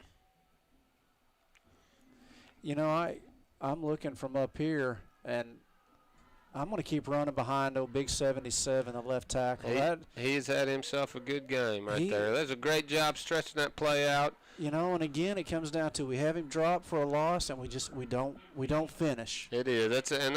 That's frustrating. It is. That's a good hard run in there. You know, he's. I was shown it all night. Sure, he's a hard runner. He's a tough cat to take down. 3rd and 2 for the Pirates. Ball is on the 43-yard line. 4 minutes, 19 seconds left here in our third quarter. Here we go again.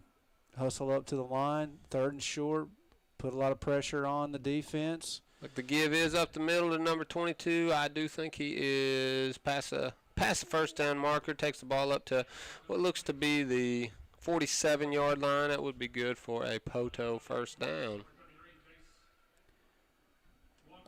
You know, and then you start to think now, we're 8 minutes into the 3rd quarter, and I don't know what the time of possession looks like.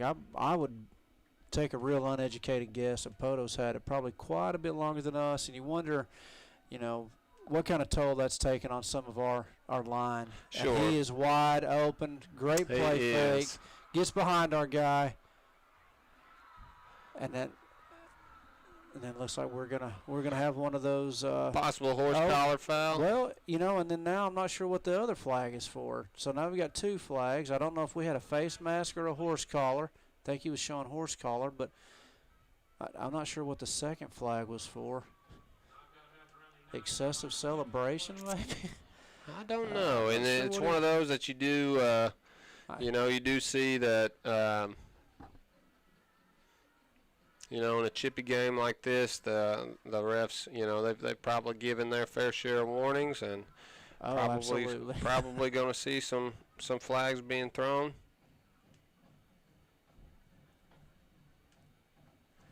Oh, he's pointing at somebody. I'm not sure, but he. Looks like the face mask is the call against the Hornets. Personal foul against the Pirates. Dead ball foul. You know, and that'll back the Pirates up. It's another one of those mental errors that we just cannot capitalize on. They have. I mean, they have done several things now to just shoot themselves in the foot. But we just have not capitalized yet on any of those, and so you hope that maybe that's something that we will capitalize on. Maybe this will be the break right here defensively that we need.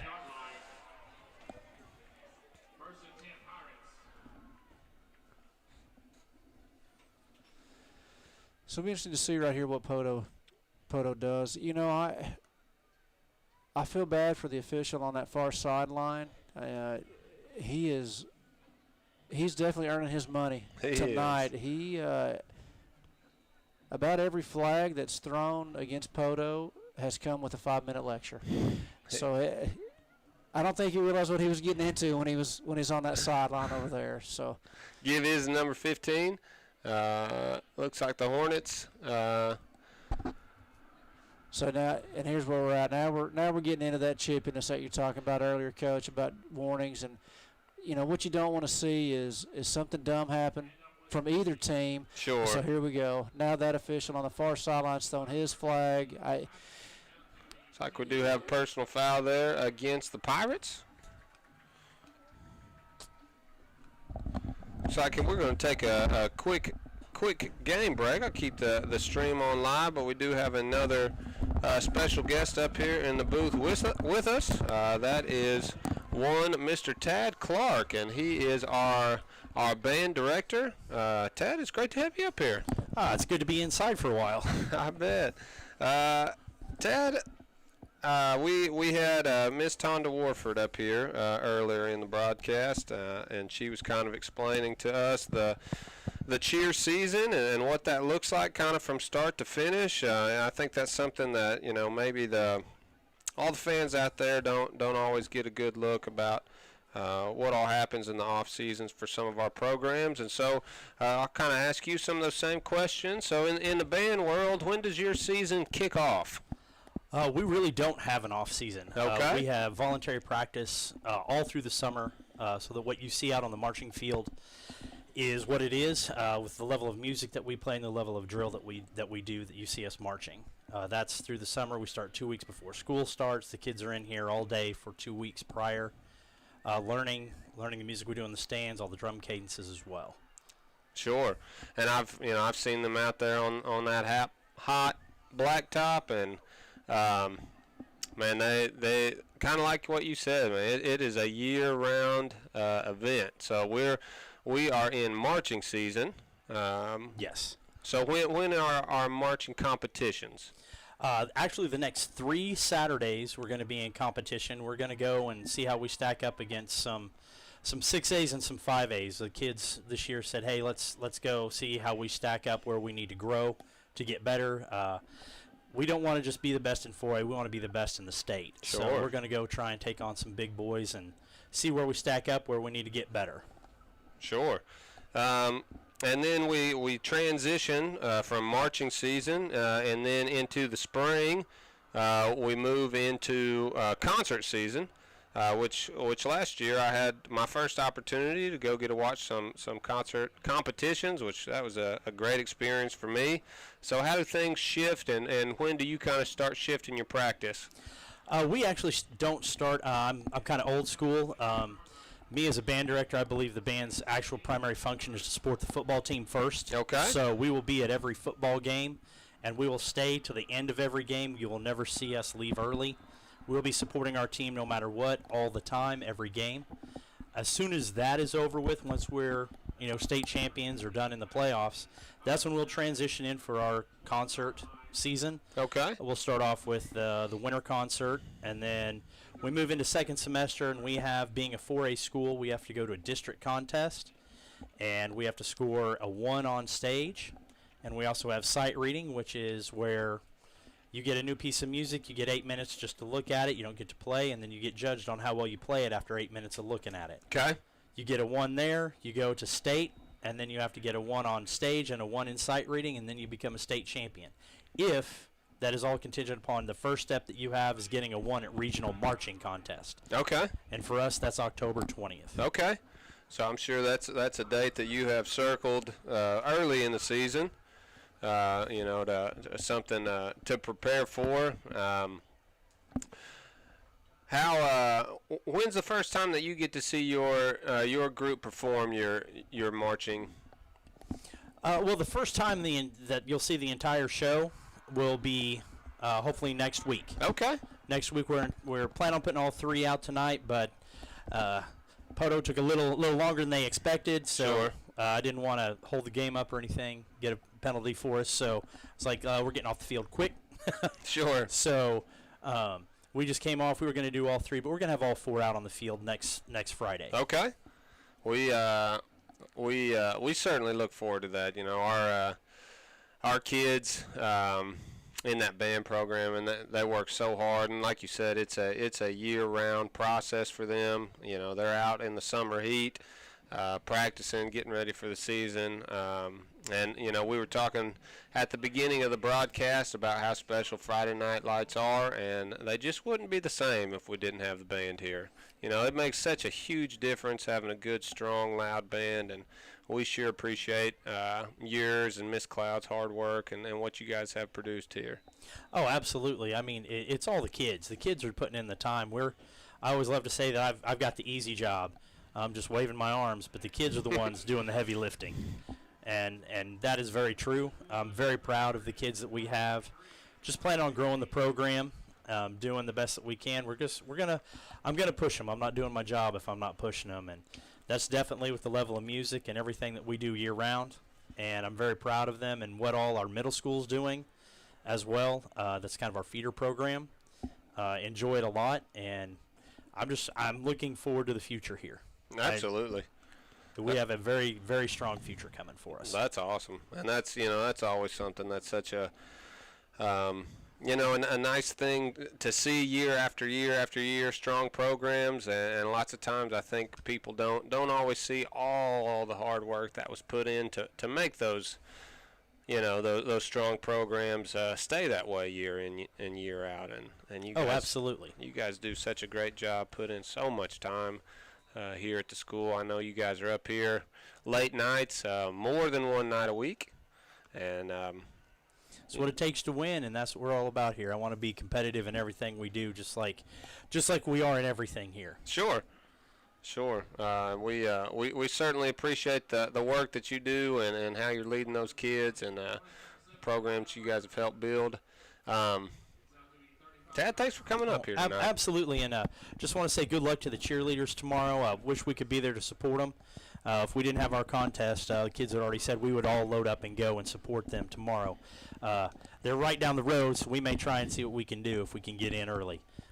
But good luck to them, and go Hornets. All right. Thank you, sir. Thank you. Uh-huh.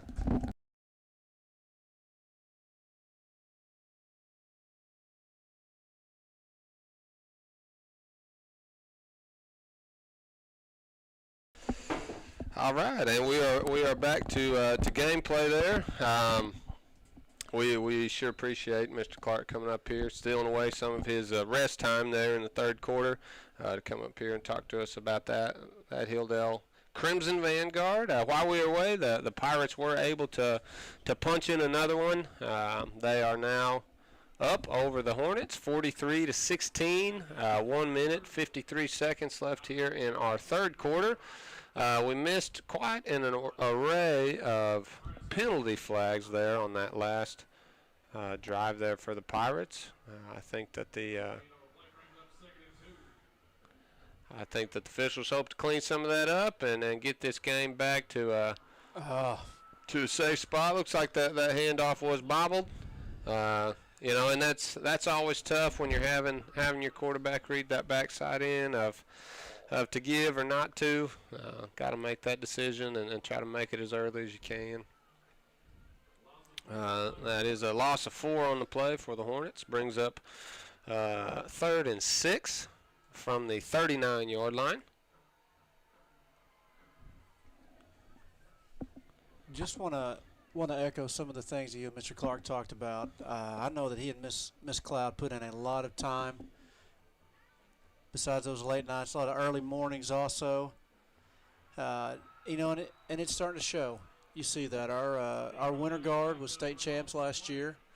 The band has received ones, I believe, the last couple years in marching. I believe they got ones in concert and 2s in sight reading. And as he explained that to me in the past, the sight reading seems like a real difficult thing. Absolutely. And I'm not even a musical person and not understanding all of that, but I look for them in the next couple of years as the band continues to grow. I see our band is very similar to our select choir program, where they're just going to continue to knock out superiors and they'll represent school well. And that's one of the things I appreciate about Mr. Clark, Miss Cloud. When our band goes places, they represent the school and their program very well. Sure, they do, and they've done such a great job leading those programs. They expect a whole lot out of those kids, both in the time and the effort category, and I think our kids are bought in, and you can tell it on the field. They sound great in the stands. They look good on the field marching. They compete well, and they do a great job out there. That does take us to the fourth quarter here at tonight's ball game. Poteau Pirates up 43-16 over the Hilldale Hornets. So, Coach, what do you look for here in the fourth quarter? If you're down on that sideline, what do you want to see? I want to see our kids. We've had a tough 3 quarters, and I feel like on both sides of the ball, just not executing well consistently. So that's something I'd probably be preaching to our kids. As we've seen the tempers flare on both sides of the ball, you definitely want to preach our kids to be smart here, not have any stupid penalties that are going to affect us in the weeks to come, and just try to get better. Every snap is an opportunity to get better, be a better football player, understand the game a little bit more. And not smart right back here. That is not a smart play. We may have a young man that's getting ready to. He may be in trouble right here. Yeah, and that's a tough thing to do. That you really want. That's a frustration penalty, and you've got to keep your head about you. You really do, and that's one thing that it doesn't change the scoreboard at all. That's something that you preach to your kids. It doesn't benefit the team at all, and you do hate to see that. So that will looks like that'll bring the Poteau Pirates up to. See where they mark it off to. He's going to get them across the 50. You know, we had it. Yep, up to about the 47-yard line is where the Pirates will be to start their first drive of the fourth quarter. You know, and good coverage there. Logan Harper down the field quickly, keeping that young man from making a big play on the return, and then you just have another mental error. Yes, with that penalty. And then you got to play smart. Got to keep your head. You know, it's late here in the game. You know, it's tired. It's been a tough ball game. Keep your head. Play smart. And it looks like we've got some cramping issues. Some it looks cramping. like That's universal sign for a cramp. Yes, and those are painful. Looks like that gain was good for about 2 for the Pirates. Bring up 2nd and 8 for the Pirates from the 45-yard line. Again, thanks for Jack Weaver for being out here week in, week out for years now. Just been an awesome support system here for our kids. Always looking out for their best interest, and we sure appreciate him and his staff being out here. You know, just a great asset for our program. Mm-hmm. You know, able to maybe diagnose some things quickly on the sideline and, you know, make some decisions, some good decisions for our kids. Sure. So always appreciate them. Looks like that injured player is number 11, Aiden Jenkins. Hopefully we'll get some water in him, get him stretched out a little bit, and he'll be back. Number 3, Mr. Florida. Yes, that is us. Connor Cottrell. He's new to us this year. We've sure appreciated having him. He's played kind of a little bit everywhere this year. He has. I've seen him play some defensive line, I think, early. Mm-hmm. And now he's at linebacker. I think he might have played a little bit of offense for us. Yes, he has. And they're gonna quarterback keeper. Yes. Which, you know, I mean that's a good call right there. And then we got some, you know, that's. Again, you've got to clean up the nonsense. Yeah, that's. I know you're frustrated, but you know it. You're down 43-16. You've got to keep your head because this game doesn't decide districts. No.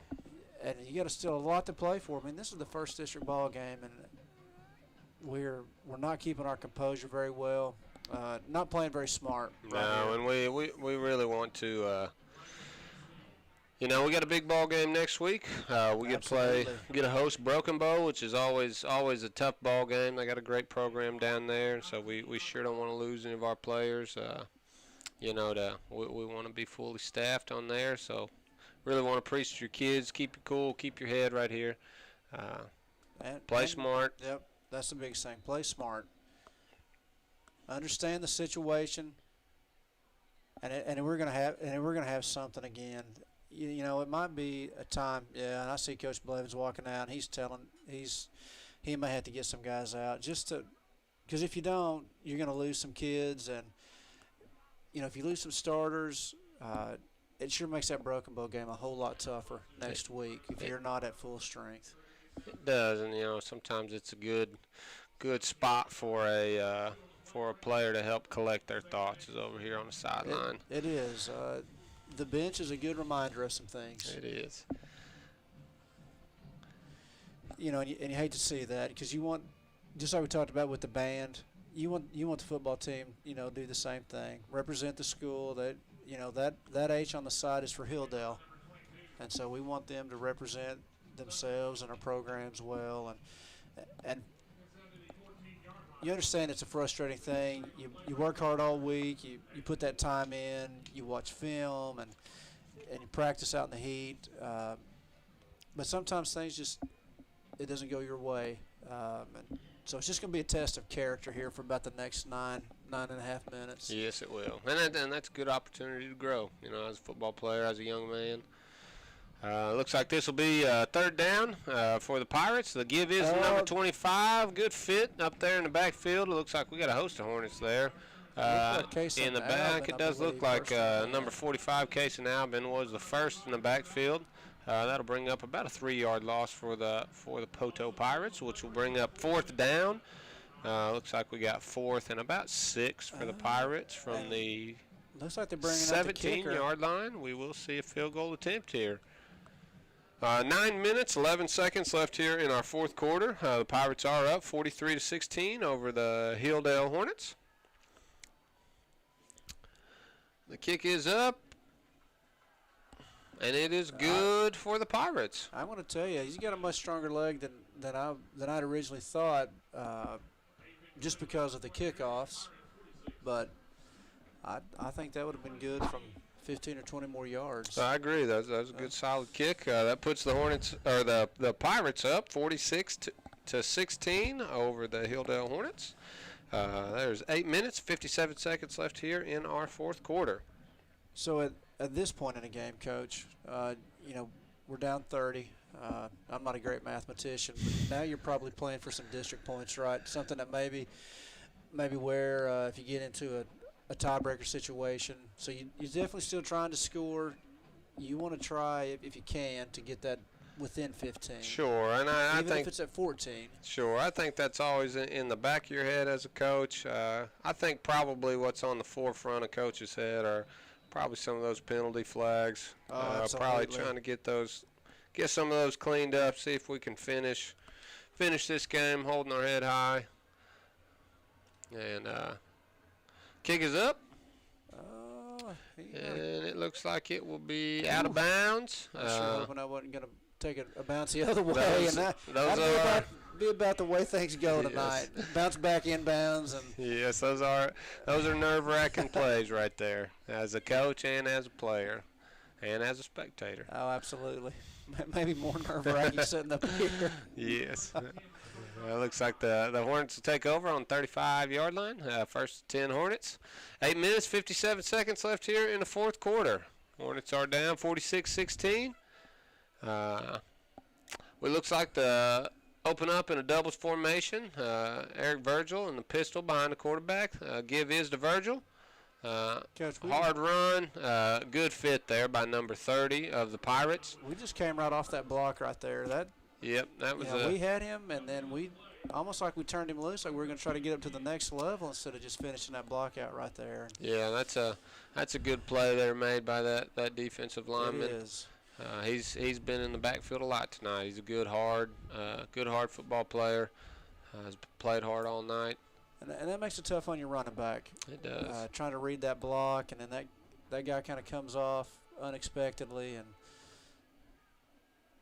Hold on to that. Attaboy. It looks like that pass is to number 7, Lamarion Burton. And that's a good play right there. That was kind of just a quick seam right there, where you kind of try to sneak it behind the linebackers right in between that cover 2 safety look.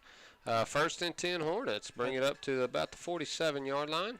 So that's good ball placement right there, and go back to something that a friend of mine told me. If they can't stop it, you run it again, right? Yeah, you just run it again. Just run it again, make them stop it. Looks like we got number 30 in for the tackle again for the Pirates. He's a tough cat to block. Yes, he's had a nice ball game mm-hmm. for that defensive line. And going back to that previous pass and catch, that's a tough catch to make. Running in stride there. Yes. Hanging onto the ball, getting hit there is a great job there by Lamarion Burton. Yeah, knowing that safety is getting ready to tee off on you. That takes a little courage. Yes, it does. Trips to the top. Hornets do look to throw the ball back here to the short side. That is to number 12, Jackson Whitaker. Looks like a little stop route. Good for about, let's see where they're going to place it at the 49-yard line. That'll bring up 3rd and about 7 for the Hornets. Good second down play there. It's like we got trips to the top. Harper, Jace Walker, and Lamarion Burton up to the top. Jackson Whitaker to the bottom. Hornets do look to throw the ball. Got a man. Oh, my goodness. Thought we might see a flag there. Had a little bump. It was good coverage there by the Pirates, but the pass does go incomplete. I think if Lamarion tries to fight through that just a little more, you may get that call. But, yeah, good coverage. The ball's good right there. He's got to, even though he got bumped, he's still got to work to try to get to that just to give himself a chance. Sure. But, a good idea right there, take a shot. We stayed in the trips, Coach. I mean, it's been a while since I've been down there on the sideline, but we stayed in that trips to the wide side. Mm-hmm. I mean, most of the night. I think we like that we're pulling one of those backers over, possibly getting that backside safety to cheat over a little bit. We've been trying to run to that short side.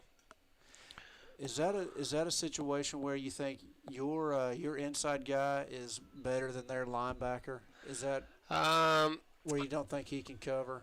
I think it just allows you to get to that second level block a little easier because those linebackers have shifted over a little.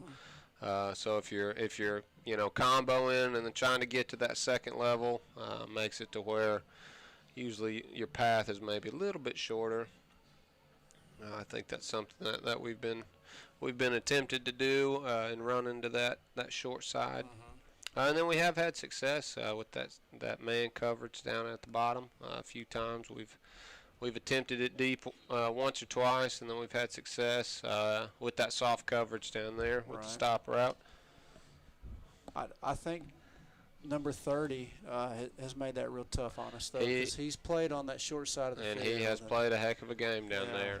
He's made that where any other night you may have exploited that, and Eric Virgil may run for several hundred yards. Yeah, that guy has had himself a ball game. He has. I would be interested to see what the stats look like and how many tackles he has. Yes, he has certainly affected the ball game in a big way. We are down to 6 minutes, 56 seconds left here in our ball game. Poteau Pirates are up 46-16 over the Hilldale Hornets. We have. Looks like we're going to do a little subbing right here. Maybe get some of our younger guys in. Yeah, looks like we're going to get them a little varsity game experience. Always nice to see. We certainly like to see it. Score flipped the other way, but it's good to see those boys get some playing time in. Looks like we had Joey Myers, number 17, came up with the tackle right there. That's a good read and fit from the safety position. Got a few more guys checking in right here. What you want to see out of those guys coming in? You just want to see effort. Yeah, absolutely. Because you never know, next week or towards the end of the season, they may be called upon to make a huge contribution. Yes, absolutely. For a varsity game. Absolutely, and there's no better practice than being able to get out there and see what it looks like on Friday nights. Yeah, you happy can't really to get to see those guys do that. Looks like we had number 2, one of our young kids, Mason Pickering, in on the tackle there. He is a freshman. Good to see him out there getting some playing time. Be 3rd and 5 for the Pirates. It looks like Poteau has subbed in a few kids. I was looking through the roster earlier. Number 2 on Poteau's side, young man that I've known since he was, not even old enough to walk. Cord Fenton, known him most of his life. Good young man. So shout out to the Fenton family. Known them for a while, grew up in Stigler, so I know the Fentons, and they're in Poteau now. So a lot of young guys out on the field right now. Yep. Which is probably about the smartest thing you can do right now. Yes, it is.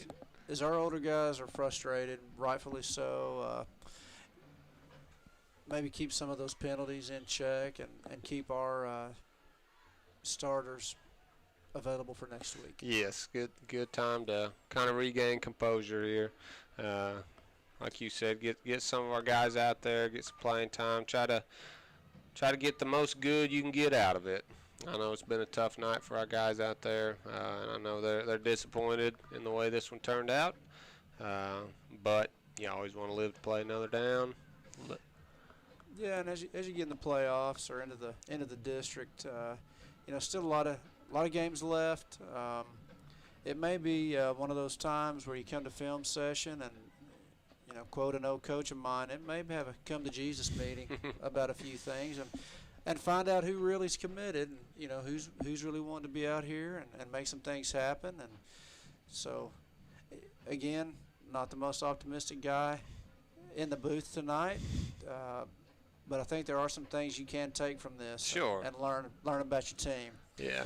You get another young man, young man back there, number 21, Hayden Pickering.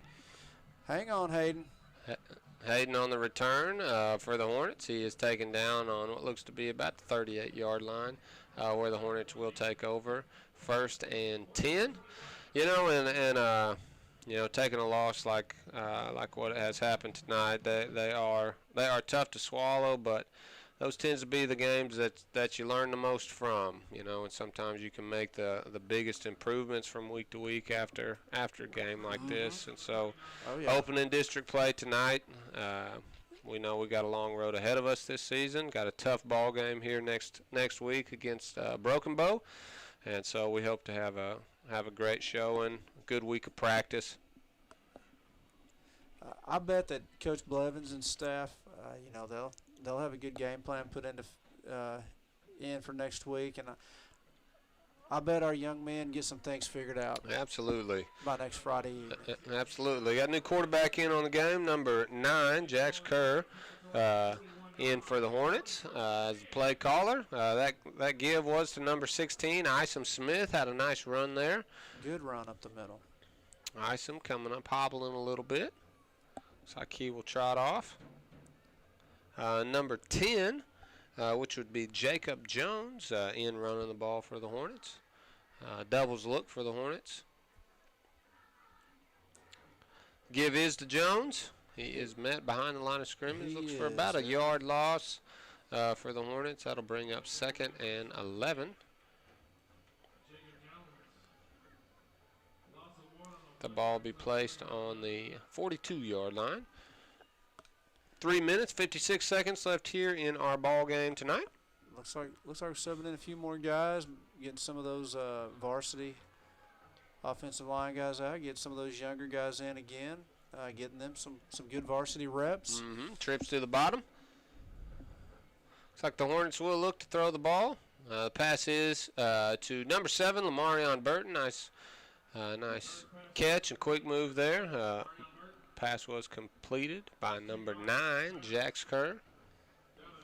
Ball's up to the 40-yard line. That'll bring up 3rd and 9 for the Hornets.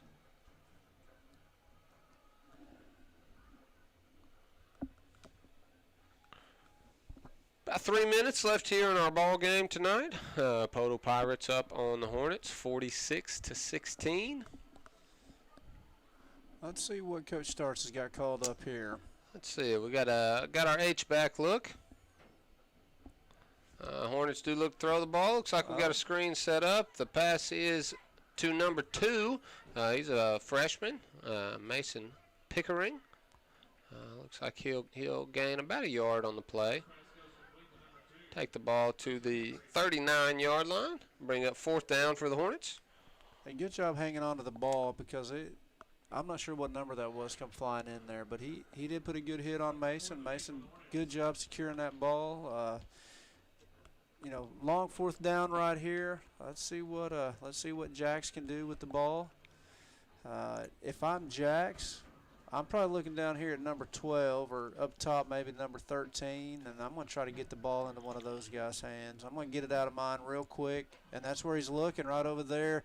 Put it right on him. That is a great throw. That was a great throw. We'll see what spot we get. Looks like we're going to put it right at the 30-yard line, which should be enough for a Hilldale 1st down. Great pitch and catch there. It was. I think Jackson was surprised he caught it because as he turned around, it was in his arm. Yes, that was tight coverage, but a great throw there by Jax Kerr. Yeah, put it right on him. He did. Let's see if Jax can lead us down to a touchdown right here. That'd be that's going to be a huge confidence boost for a 9th grader. Sure. Give is to Jones. He runs the ball up to about the 28-yard line, maybe 27-yard line. Good 1st down play there. That'll be 2nd and about 6 for the Hornets. 1 minute, 40 seconds left here in our ball game tonight. Do appreciate you all tuning in and hanging with us. I knew that we had a little bit of buffering there early in the 4th quarter. Looks like our stream is back strong. H-back look. Give is to Jones. He gets the ball up to about the 25-yard line. That'll bring up 3rd and 5 for the Hornets. 1 minute and 8 seconds left here in our ball game. Coach, I'll blame that buffer. You can blame that on me. I always have to come to you with technical issues there at the high school. So if there's any kind of technicality issue, we just blame it on me, and I'm probably the jinx for that. So it was fairly short-lived, and we got us back connected strong and rocking and rolling. Maybe like my broadcasting career, maybe fairly short-lived. We may get somebody else up here next week for the Broken Bow game. I may be back down at the concession stand full time. I bet we talk you into coming back up at some point this year. Maybe I just be one of those guest speakers where you can bring me up, ask me a couple questions, and then get me out and get somebody in here. Maybe get Mr. Kirkhart back in here, someone a little more knowledgeable. You guys can talk some real football, and we don't have to listen to me. Sure. That brings us to the end of our ball game tonight. We do appreciate you all tuning in with us. Tough loss for the Hornets tonight. They do fall to the Poteau Pirates 46-16. We do hope you all come back next week. We will be hosting Broken Bow here, second game of district play. And again, thank you so much for coming out, tuning in with us, and we'll be back next week.